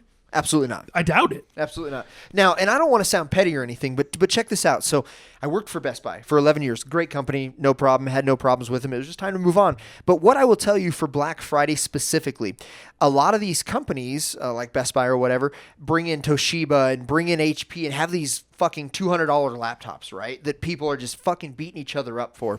And it's great. It's great, okay? Number one, you have a fucking 200. Whoa. Crazy over here. Oh my God. Fucking. Dallas just raised his pinky finger to symbolize number one. Yeah, number Like one. he's Dr. Evil. And when he did that, He cracked the mic stand, whipped the cord up in the air, dropped some shit on the floor. Fucking really classic. If you're watching the YouTube kick channel, flipped a fucking pin. That was great. No big deal. Okay, give me number one with the pinky. Number one. So when you're buying these Toshiba laptops that are fucking $150, $200, I think those are the prime deals, this year. Dude, you're not getting a Toshiba. You're getting a Toshiba with a shitload of subcontracted parts from other companies. Toshiba. You're getting a Toshiba, okay? That's the thing. And you're fighting people for these, and you're trying to get it. And here's where the petty thing is, number two, right? Number two. Yeah, give me number two with the ring finger. With the ring finger. Number two is, again, this is not the petty thing, but if I'm buying you a gift or JJ a gift, right? JJ I might not worry about, Mr. Shrinkle Fit over there. Yeah. I may not worry too much, but, dog, I'm buying you a shitty fucking Toshiba. How good do I feel about that? Do you think these people are really buying these for other people for gifts? I don't know, man. Me being the Are petty you going side, out and punching motherfuckers in the face and You slamming just- fools over the head trying to get this TV in your cart for other people? probably not. I think there's some people These that people this are is- obviously already selfish people. That's why they're doing that to begin with. But I also think there are a certain demographic that probably a $200 laptop is all they can afford, and I can definitely understand that For as sure. well. But you're not buying the greatest of product. You spoke on value. Yeah, you spent probably more than what you wanted to on the TV, but it had the value that you needed, and that was extra things that it could do or you had access to. Well, these people who I hope are getting these devices, it's just like fucking shoes. The people who actually want and could use and need the $200 laptop versus the people who are like, oh man, I got to get that because I'm going to buy 6 of them. Right. I'm going to give them all as gifts. I hope these people who can barely afford a $200 laptop can get a laptop because they would probably use it and need it, just like you would wear the Rookie of the Year fucking Jordan Right. shoes versus try to sell it and get 6 pairs and try to make Right. $250 out of the whole Right. deal. Essentially So the same thing. It's a cheap shit laptop. I not- don't People just want shit. Yeah, I don't participate insane. into this just to buy shit. Plus I've worked I feel like Black that's Friday half for too of long. what it is. People just to buy shit, Dude, thinking they're getting a gives- deal. is. That's dude, the it gives them problem with something to it. do. Nuts. Look at this, man. This You is why have we have shopaholics, man. Black Friday isn't even Black Friday anymore. It's Thursday night at 6 p.m. Right. Going with your family. Now that's the thing. If you like to do this with your family and it gives you something to do, dude, high fives to that all around. But me being working 24 years in the retail service game, fuck that. I want to be completely away from that. Criticizing anyone that wants to go do this Yeah. shit. Go do whatever you want to do. I personally wouldn't do it. And I was just saying, I feel like we're good on TVs. Like every single We don't year, need no more fucking it's all about TVs. TVs. Yeah. It's about. I saw when I looked up, this year was a lot of game systems. I saw an Xbox Spider-Man bundle type shit. I saw. $200 Or I'm sorry, PS4 Yeah, Spider-Man bundle. $200. Yep. You get the hoverboards, which these are the smaller hoverboards that me only see. fit 160 pounds Oh, okay. for $100. Okay. So the new hoverboards or whatever. So those are some of the things. But if we go back I thought to, those been like outlawed a lot of places or like. I know they have in the airports. Right. Yeah, They're still selling those, huh? Yeah. That's Yeah, because crazy. they don't Are they know how- safer now, or they still explode, or? Hey, Who by even the way, knew? I don't have kids. So I don't know. let's get into this. By the way, and it's not a Black Friday special, so fuck it. Are we getting these GoTrack scooters or not?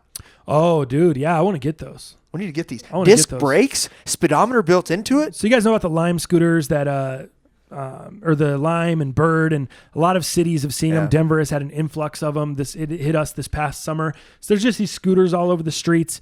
Dallas and I are looking to kind of buy our own that are a little bit nicer. I don't know. We need shred to, the city.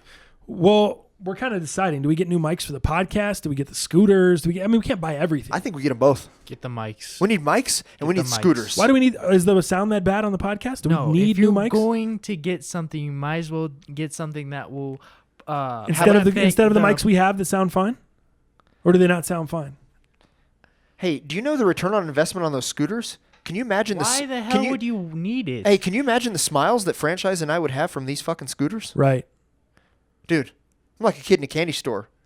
Essentially, I'm trying to fucking both shred of this city. Both of those choices are just not beneficial at JJ. all. Like money wise, they're not beneficial. Are you saying this because you have money or because you have no money? I just want to know where you're coming from. I'm saying it's true because if the mics are fine and stuff, then you don't need new mics. Okay. And why do you need a scooter? Like honestly, Mics could always be a little better. Yeah, mics could always be better, JJ. Stuff It's could a always get a improve a mic little. then, not a scooter. I'm because saying, do we scooter need the isn't gonna mics? Or I'm saying benefit the could it be a little podcast. better? Do I need the scooter, or could I have a little enjoyment? You're Could I the get a editor. couple What do you smiles? think? What do you think, JJ? I can't win. Stressed out? I think either. There's no need for you to win because here's a long story short. Let people do what they want to do with their money, okay? Yeah. Just like Black Friday. Like I said, if these motherfuckers want to wait in line, go buy their fifth TV, go ahead. Mm-hmm. If you guys want to do whatever, that's all I'm saying. I was asking is, when do we think we're going to get over this? Is this ever going to end? Is this ever going to kind of calm down as people acquire more shit? Just worse. people, we're just going to continue to buy more and more shit. Yeah. Wow, we have more shit than we've ever had these days. An even bigger question is: Are people still buying Blu-ray movies? Because I know they're like $7 each, but are people still buying like physical copies? I mean, I still there find obviously someone is. There are people doing it, but I don't think it's not a majority, and it's not. That used to be huge when I worked at Best Buy. Those DVDs, dog, for $3-4. Companies just don't want to change. They're just beating a dead horse over and over again. Yep. What else? Anything else Black Friday deal wise? People want to be on the lookout for. Everything you've mentioned so far, I don't give a shit about. Yeah, there's a let's see, the Samsung. Like a load of fucking sneakers dropping that day. Yeah, there are. Load. Yeah. Give us the load. A butt load. Give us the load down. Give us the Metallica load. Ugh. Oh. And then give me the reload. Ugh. Oh, what the fuck? Pause. Yeah, tell me some sneaker drops. I did see a Samsung Chromebook. I don't even know what that means. I'm assuming it has Windows on it. I don't know. At Best Buy, $100. What about the Fight the React Presto that you tweeted out this morning? Is that dropping on Black Friday? It is not. I'm curious. That piqued my curiosity. Okay. There. That thing is drop. Hold on, JJ. One second. Fucking second, JJ. Jesus. That shoe is. Now all of a sudden you're ready and you want to cut the convo off. Let's relax, okay? We're talking about the fucking Epic React Presto, okay? So Jesus. This shoe is not dropping this year. Damn it. That is going to be It's not even this year. That's going to be a next year shoe. But it just came out today, leaked pictures, a new makeover in 2019, and it's going to have the React. Dallas Palantonio. Let me see this. Dallas Palantonio. There it is. What do you know about that? Did you see that, JJ? The React Presto? I'm kind of intrigued. Those sort of look like the Versace chain reactions almost. No. It just has that sort of feel to it. I'm not saying it is. It just has that. It does have that feel to it. Did you feel the Prime Knit? Did you see it at an event? You got invited out to an exclusive event. It just the has Claws event. They invited you out. The thing I'm interested in is the new lacing system in it, and obviously having the React bottom. The React midsole is super comfy. I've got 3 Element 87s. Right, I didn't want to buy the 55s because they're trash. But I don't know, man. I love the React midsole. I love the new lacing system that's a possibility on this new Presto. And I told you when you got that acronym that it's super comfy, and you agree. Slide through there, JJ. There's a couple photos. It's the shoe before the boost. But I can see what you're saying. It kind of does. I could see how you can talk about the chain reaction, but it has that. That's still way different. For a guy that tried those chain reactions on and rode a Lime scooter around in those fuckers. Not good. They look different than that. No, they're not as much height. Those shits are like 2 soles stacked on each other, like just a double decker. That shit is not like that. But I see this somewhat where the midsole kind of goes up. It's just like the colors, the laces of the colors. I think they actually look pretty like that. The reason I kind of disagree with you there is because I actually think they look pretty cool, and I think the Versace's don't look cool at all. So that's where I'm kind of just like, I want to give it to you, but I don't really see it. Dude, this is one of my favorite uppers, especially before Ultra Boost came out or anything Boost came out, and now we're putting a React midsole on it. I'm curious. A new lacing system. Let's go. Those acronym Prestos are the first ones I've owned, and they were awesome. So I'm curious. Ready. My curiosity is piqued. Here. Okay, what shoes do you have for me? So the Ultra Boost metal pack is dropping on Black Friday. Yep. For $200 each. Talked about that. Yep. Last week. The Nike SB Dunk High Breads for $110. The Nike SB Air Force 2s for $110. Nah. No. The Nike Air Max 97 Premium for $170. The Nike Air Max 95 Premium for $170. Nike Some heat. Yeah. Nike Classic Cortez for $100. JJ, can we get to the good shoes? Nike React Runner Mid. Are you just running down this finish line stock list or what they're going to be having in stock this week? Hey, is this Black Friday GR day? What are we doing here? I'm going to get GR'd up. Okay. Nike, like I just said, the Nike React Runner Mid is dropping. Okay.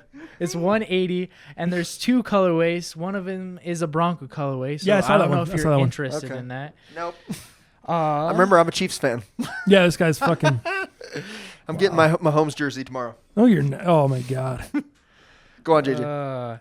So the Air Jordan 12 Retro is dropping. The 12. Is that the red? Yep. Is that the Rojo? Yep. Can't for stand that. $190. I'll pass on that shoe. I'm passing too. I don't even think you have to be in raffles on that. I think it should just it's the platinum tints. Bad. The Air Jordan 11 Retro for $225. It's Concord joint? Yep. Tan. What is it? That's not Black Friday, is it? No, it's not the Concord joint. Oh. He's talking about the tan joint, the Neutral Love one. Oh, gross, yeah. That one, that's women's though. Yeah, that's women's only. That's GS. What are you doing?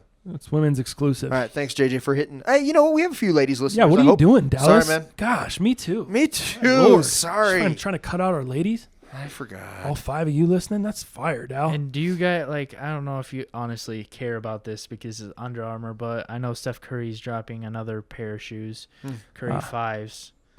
But, I haven't fucked with any of those Under Armours. Nope. I haven't messed with any of those. I wasn't one of the shoe tubers that got them sent to him and got forced to do a video on them. So yeah, I definitely got paid for that. I don't fuck with those. Yep. Nope. Fuck those guys. Didn't happen. Dal Palantonio wasn't on it. No, I'm just kidding. I probably wouldn't be interested in the shoe regardless. So I just didn't like the look. So it sounds like a shitload of GRs, and then it's just a bunch of basic shoes with the fucking medals, the fucking Yeezy Sesames, and yeah. And yeah.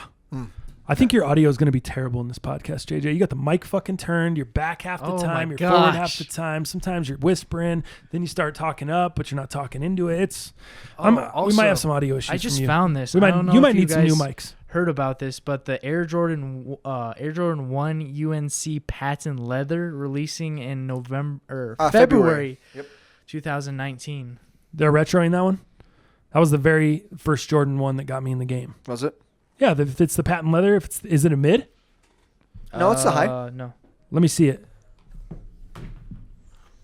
Oh, that's different than the one. The one I was thinking, it was all baby blue. There was no black at all. It was baby blue and white from 03. I have the Chicago pair as well, which is the pair I still have. My blue ones just got fucked. But that was the very first pair that I copped. So let me see those again. Wait, actually, I'll look them up. What is it? The Jordan 1 UNC. That's the only picture of them? There's no bet. That's the major league picture, yeah. Really? Yeah. Jordan 1 UNC patent leather. I got to have that. Wait, is it one?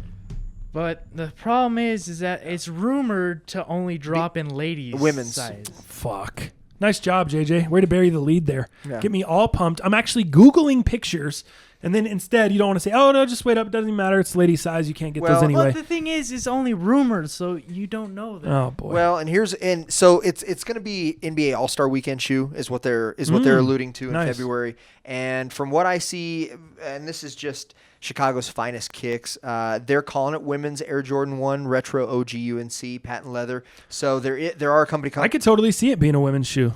I could fit into it if I see get a it. size 12. No, I just looking at the shoe, I could totally see them doing that as a women's colorway. Yeah. Exclusively. Either way, it's a pass for me. Why? You don't like it? Nah. Or you don't like patent leather? I'm not a big patent leather kind of guy, so I think that's what it is for me. That shit's not comfy to me. So I'd rather stick with the regular leather. Do you like it on the 11s then? The 11s, I mean, I don't really have any 11s right now. The last pair I had were the Plus, it's just 72 10s, and I sold them. Just like the kind of the side and the toe box. There's not, the full shoe isn't patent leather. Gotcha. Like on this shit, the whole thing. The whole thing's patent. Even on the tongue, dude, it was patent leather. I can't like, do that. Same thing with the top threes or The top three gold toes. And I've wanted those, but I still haven't bought them yet because it's patent leather. It's not for me, all of that patent leather. So, yeah. All right, I think we're cool on sneakers, man. Let's go ahead and jump into a little segment we call Heaters. All right, Em. This is my heater. I dare you to hit it. Hot shit. I'm going too hot, lady. Here come the hot stepper. All right, here we go. Heaters, week 12. We are doing a special edition this week. We're only choosing the 3 games on Thanksgiving. Dallas and I are both going head-to-head, kind of choosing those games. We've not talked about our picks yet, so I don't know if we have the same teams or we're disagreeing on some stuff. But let's start out with the Bears-Lions game. You got the Chicago Bears -4. That is the early game. Kicks off at 10 a.m. Mountain Time, which is 12 p.m. Eastern. What do you got there? Bears-Lions. So for me, I'm gonna go with. And what do you have that spread at, by the way, too? Tell me. I got -4 Okay. on the Bears. Is that what you got? I'm looking on my other site. Let me see. I got 3.5 on Yahoo, and I got 3 on the on your bookie. Yeah. So you want to settle at 3.5, or do you want to settle? Because I have 4. So, and that's ESPN right now, lifetime, and that's 3.5 is fine. Wanna Let's do 3.5. Yeah. Okay. So You I'm got 4. One of them's 3. One of them's 3.5. Yeah. 3.5 yeah. is So I'm fine. gonna take the Bears minus 3.5. Oh wait! Before we get into it, I'm sorry.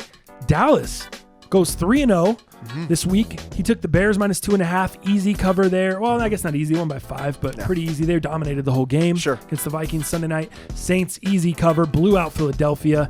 That's my feet up. And then Chiefs last night plus 3.5. A little bit of a sweater, Dude. Little bit of a sweater. That there. was sweater the whole game. a guy. little bit of a sweater. I knitted a sweater that game. Ooh, yeah, you sure Fucking did. A. But that bumps you up. Dow went 3-0, which bumps him to a 19-14 on the year. Look at this man going in 19-14 on the year. I went 2-1. I took Atlanta minus 3, which was my only loss there. Yeah. I hit on the Skins plus 3. They went outright. And then I hit on the Colts minus 1.5. They absolutely killed. Man, who are the Colts? Dude, Colts are looking good. Colts are looking they're dangerous. on the come up, man. You know, Andrew Luck's back. He's fully healthy. They All got I a new can say is coach. fuck Ebron. He didn't I do know. fucking I know. anything. Ebe. He blocked. He had a couple great blocks. That's what he fucking had. Ebe had a But, dude, Hines is coming along over there in the backfield. They're looking Mac. They're looking Dude, good. That team's looking good, man. For sure. So that puts me at 18-14-1. So I'm technically 1 win behind Dallas here because of that push. We're tied on losses, but he has 19-4. I'm 18-14-1. Or he's 19-14, sorry. All right, sorry. Go ahead with your first one. All right. Chicago versus Detroit. Spreads 3.5. Who are you taking? Which side? All right, so yeah, I really like Chicago on this one. I know it's in and at Detroit. Chicago's really great. Obviously at Soldier Field, but I will tell you, this game looks good, and for a couple of good reasons. I think Chicago's great on the ball, on both sides of the ball right now. Their defense is killing it. Trubisky's really getting some great consistency with his receivers, Anthony Miller. You have Tariq Cohen from the backside. Jordan Howard's pretty consistent. But what I like about this matchup is Detroit's a little beat up. Okay. Kerryon Jones is Kerryon Johnson, yeah. Or Kerryon Johnson, sorry. Yep. Is still going to be out for this game more than likely. And I think Marvin Jones Jr. is still going to miss this game when he missed this last week's game as well. So I think from an offensive perspective, I think Stafford's going to be hurting a little bit. And I think with that being said, the Bears defense is phenomenal, and I still think it's a great outing. Easy spread cover on that. I was surprised that the Lions were able to pull it out against Carolina in a tough one we last all week. were. I don't know if you saw that game We at all all. were, 19-20. I thought Carolina would win that game. That was one of the games I was considering taking for the Heaters last week. Glad I didn't. I would have been on the wrong side of that one. But I thought, I saw the same thing you did. Lions really got banged up there. Darius Slay in the secondary. He's going to play this week, but he got banged up a little bit. Kerryon Johnson's going to be out. Marvin Jones Jr. out. They no longer have Golden Tate. Matt Stafford's O-line's kind of been patchwork all season. He's had trouble staying upright in the pocket, been getting sacked a lot. Yeah. It's not going to get any easier with that Bears pass rush coming to town. Khalil Mack coming through. I'm with you. Bears minus 3.5. Nice. We're in agreement here. Agreement on the Bears. Next up, let's go. Which one do we want to go with first? Let's go Cowboys, Redskins. Let's go in order. This is the next game up. 2:30 p.m. kickoff, 4:30 Eastern time. Cowboys, Redskins, a classic Thanksgiving match right here. Sucks we don't get Alex Smith though, man. That was gruesome. Man, gruesome. Yeah. Shout out to Alex, man, and hopefully I heard it's not going good. Quote yesterday, I heard Adam Schefter on a sports talk radio show, and the hosts asked him, "Hey Adam, before we let you go, how's Alex Smith doing?" And he said, "Bad." He goes, "Not good." He had immediate surgery right after the game, right after that night. He goes, he'll be lucky if he can do all the recovery to even play next year. Wow. So, and he goes, at that advanced age, it's just really, really hard to heal a broken leg and then come back and play. And we saw the next pictures season. and videos. We're already kind of deep into this season. It's going to be, you see guys tear ACLs at this point in the year, and they don't make it back to play. Look at the Wentz. beginning of next season. Yeah, look at Wentz. So a broken leg, that's tough, dude. Very tough. That is tibia and fibia. Oh, dude, it is. It is a bad break. We saw that. What do you got on the spread of this one? Let's look at the spread first before you give me your breakdown. I have what do we have? Minus 7.5. You got 7.5. Yeah. Plus or minus. Yep. I have 7.5 on my bookie site. Also 7.5 on Yahoo. Confirmed. 7.5. Gotcha. Which way you going? This is man. This one was a real. This one's a real tough one for me, but I gotta take Washington. I gotta take Washington plus 7.5 at this game. It's a lot of points. Dude, it just seems like a lot, dude. It is Even a lot with of Colt points. McCoy. I get that it's Colt McCoy. But Colt McCoy didn't look awful last week in relief. He didn't choke the game away. They still hung on. They won the game. Yeah. So, I think. Did they win the game? I won the spread. I might be misspeaking here. Did Washington win that game? No, they lost. They lost the game. lost See, the I am game. misspeaking. I won the spread. Yeah, you won the spread, but they lost. They lost the game. Gotcha. No, I think Colt stepped in there and did a pretty good job. I'm not terribly 21-23. Yeah, I'm not terribly worried about that. But I know that literally, if they can shut down Ezekiel Elliott, I think the Redskins win this not game, but they win this spread easy as long as they can shut down Elliott. He racked up 273 rushing yards and 2 touchdowns in the win over Philadelphia and Atlanta. 13 receptions for 115 yards. If they shut him down, I think they'll be fine. Washington is still only allowing a league average of 4.3 yards per carry, but has given up just 7 rushing TDs. So if they can keep Elliott to a calm, collective quiet, I think Washington has not only a chance to cover spread, but to win this game. But we'll see. I think they're playing for a lot here. Losing Alex Smith, I think they're going to come together, have a real bang-up game on the offensive and defensive side. They're playing for something. They're playing for clout. Colt McCoy, if he makes some good decisions, I think they're going to be in a good spot. Downfall is they did just sign Mark Sanchez as a backup. Who Did you did? see that? No. Washington. Butt fumble. Butt himself, fumble huh? is back. Here So we go. he is going to be second string behind McCoy for this game. So butt fumble is back. See what happens. That's what I got for you. Plus 7.5. All right. Listen, Cowboys have done a nice job the past couple weeks. I'm listening. They've bounced back. They got a nice win against the Eagles. They followed it up with a nice win against Atlanta last week. Look what the Saints did to the Eagles. Get the fuck out of here. Right. Eagles are trash. Right. Cowboys, 2 back-to-back wins. Very nice. Zeke Elliott's looking good. Dak's looking comfortable. They're kind of getting it going. But that is not enough for me to trust the Cowboys at this amount of points. But you know who I really, really like? Dude, Leighton Vander Esch is playing out of his mind at linebacker for the Cowboys. That guy, the rookie, is all I can fucking say crushing, is dude. Sean Lee who? Right.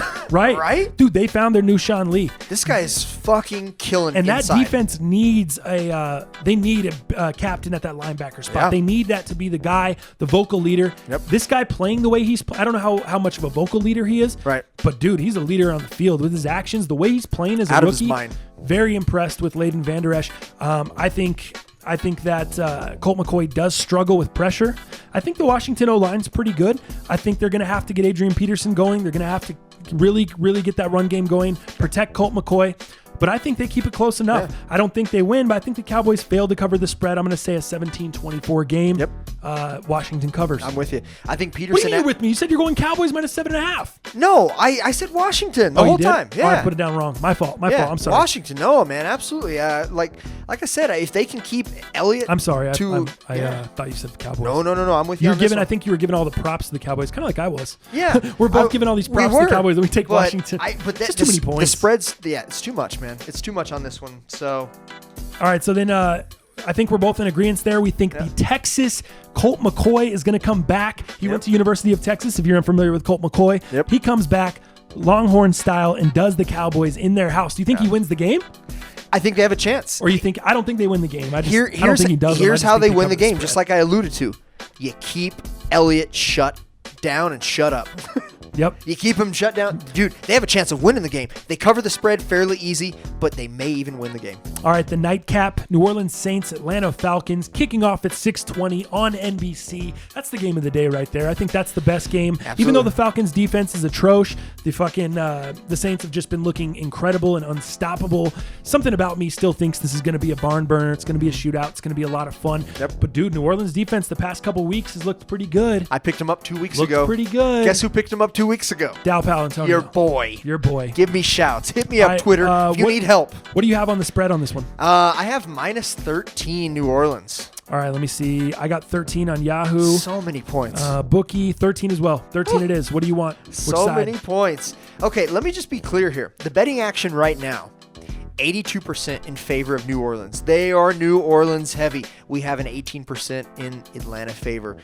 I want to go that same way. Those points are so many. Yeah. You know what? Since week 3, this is my least confident. Since week 3, I've been on Saints.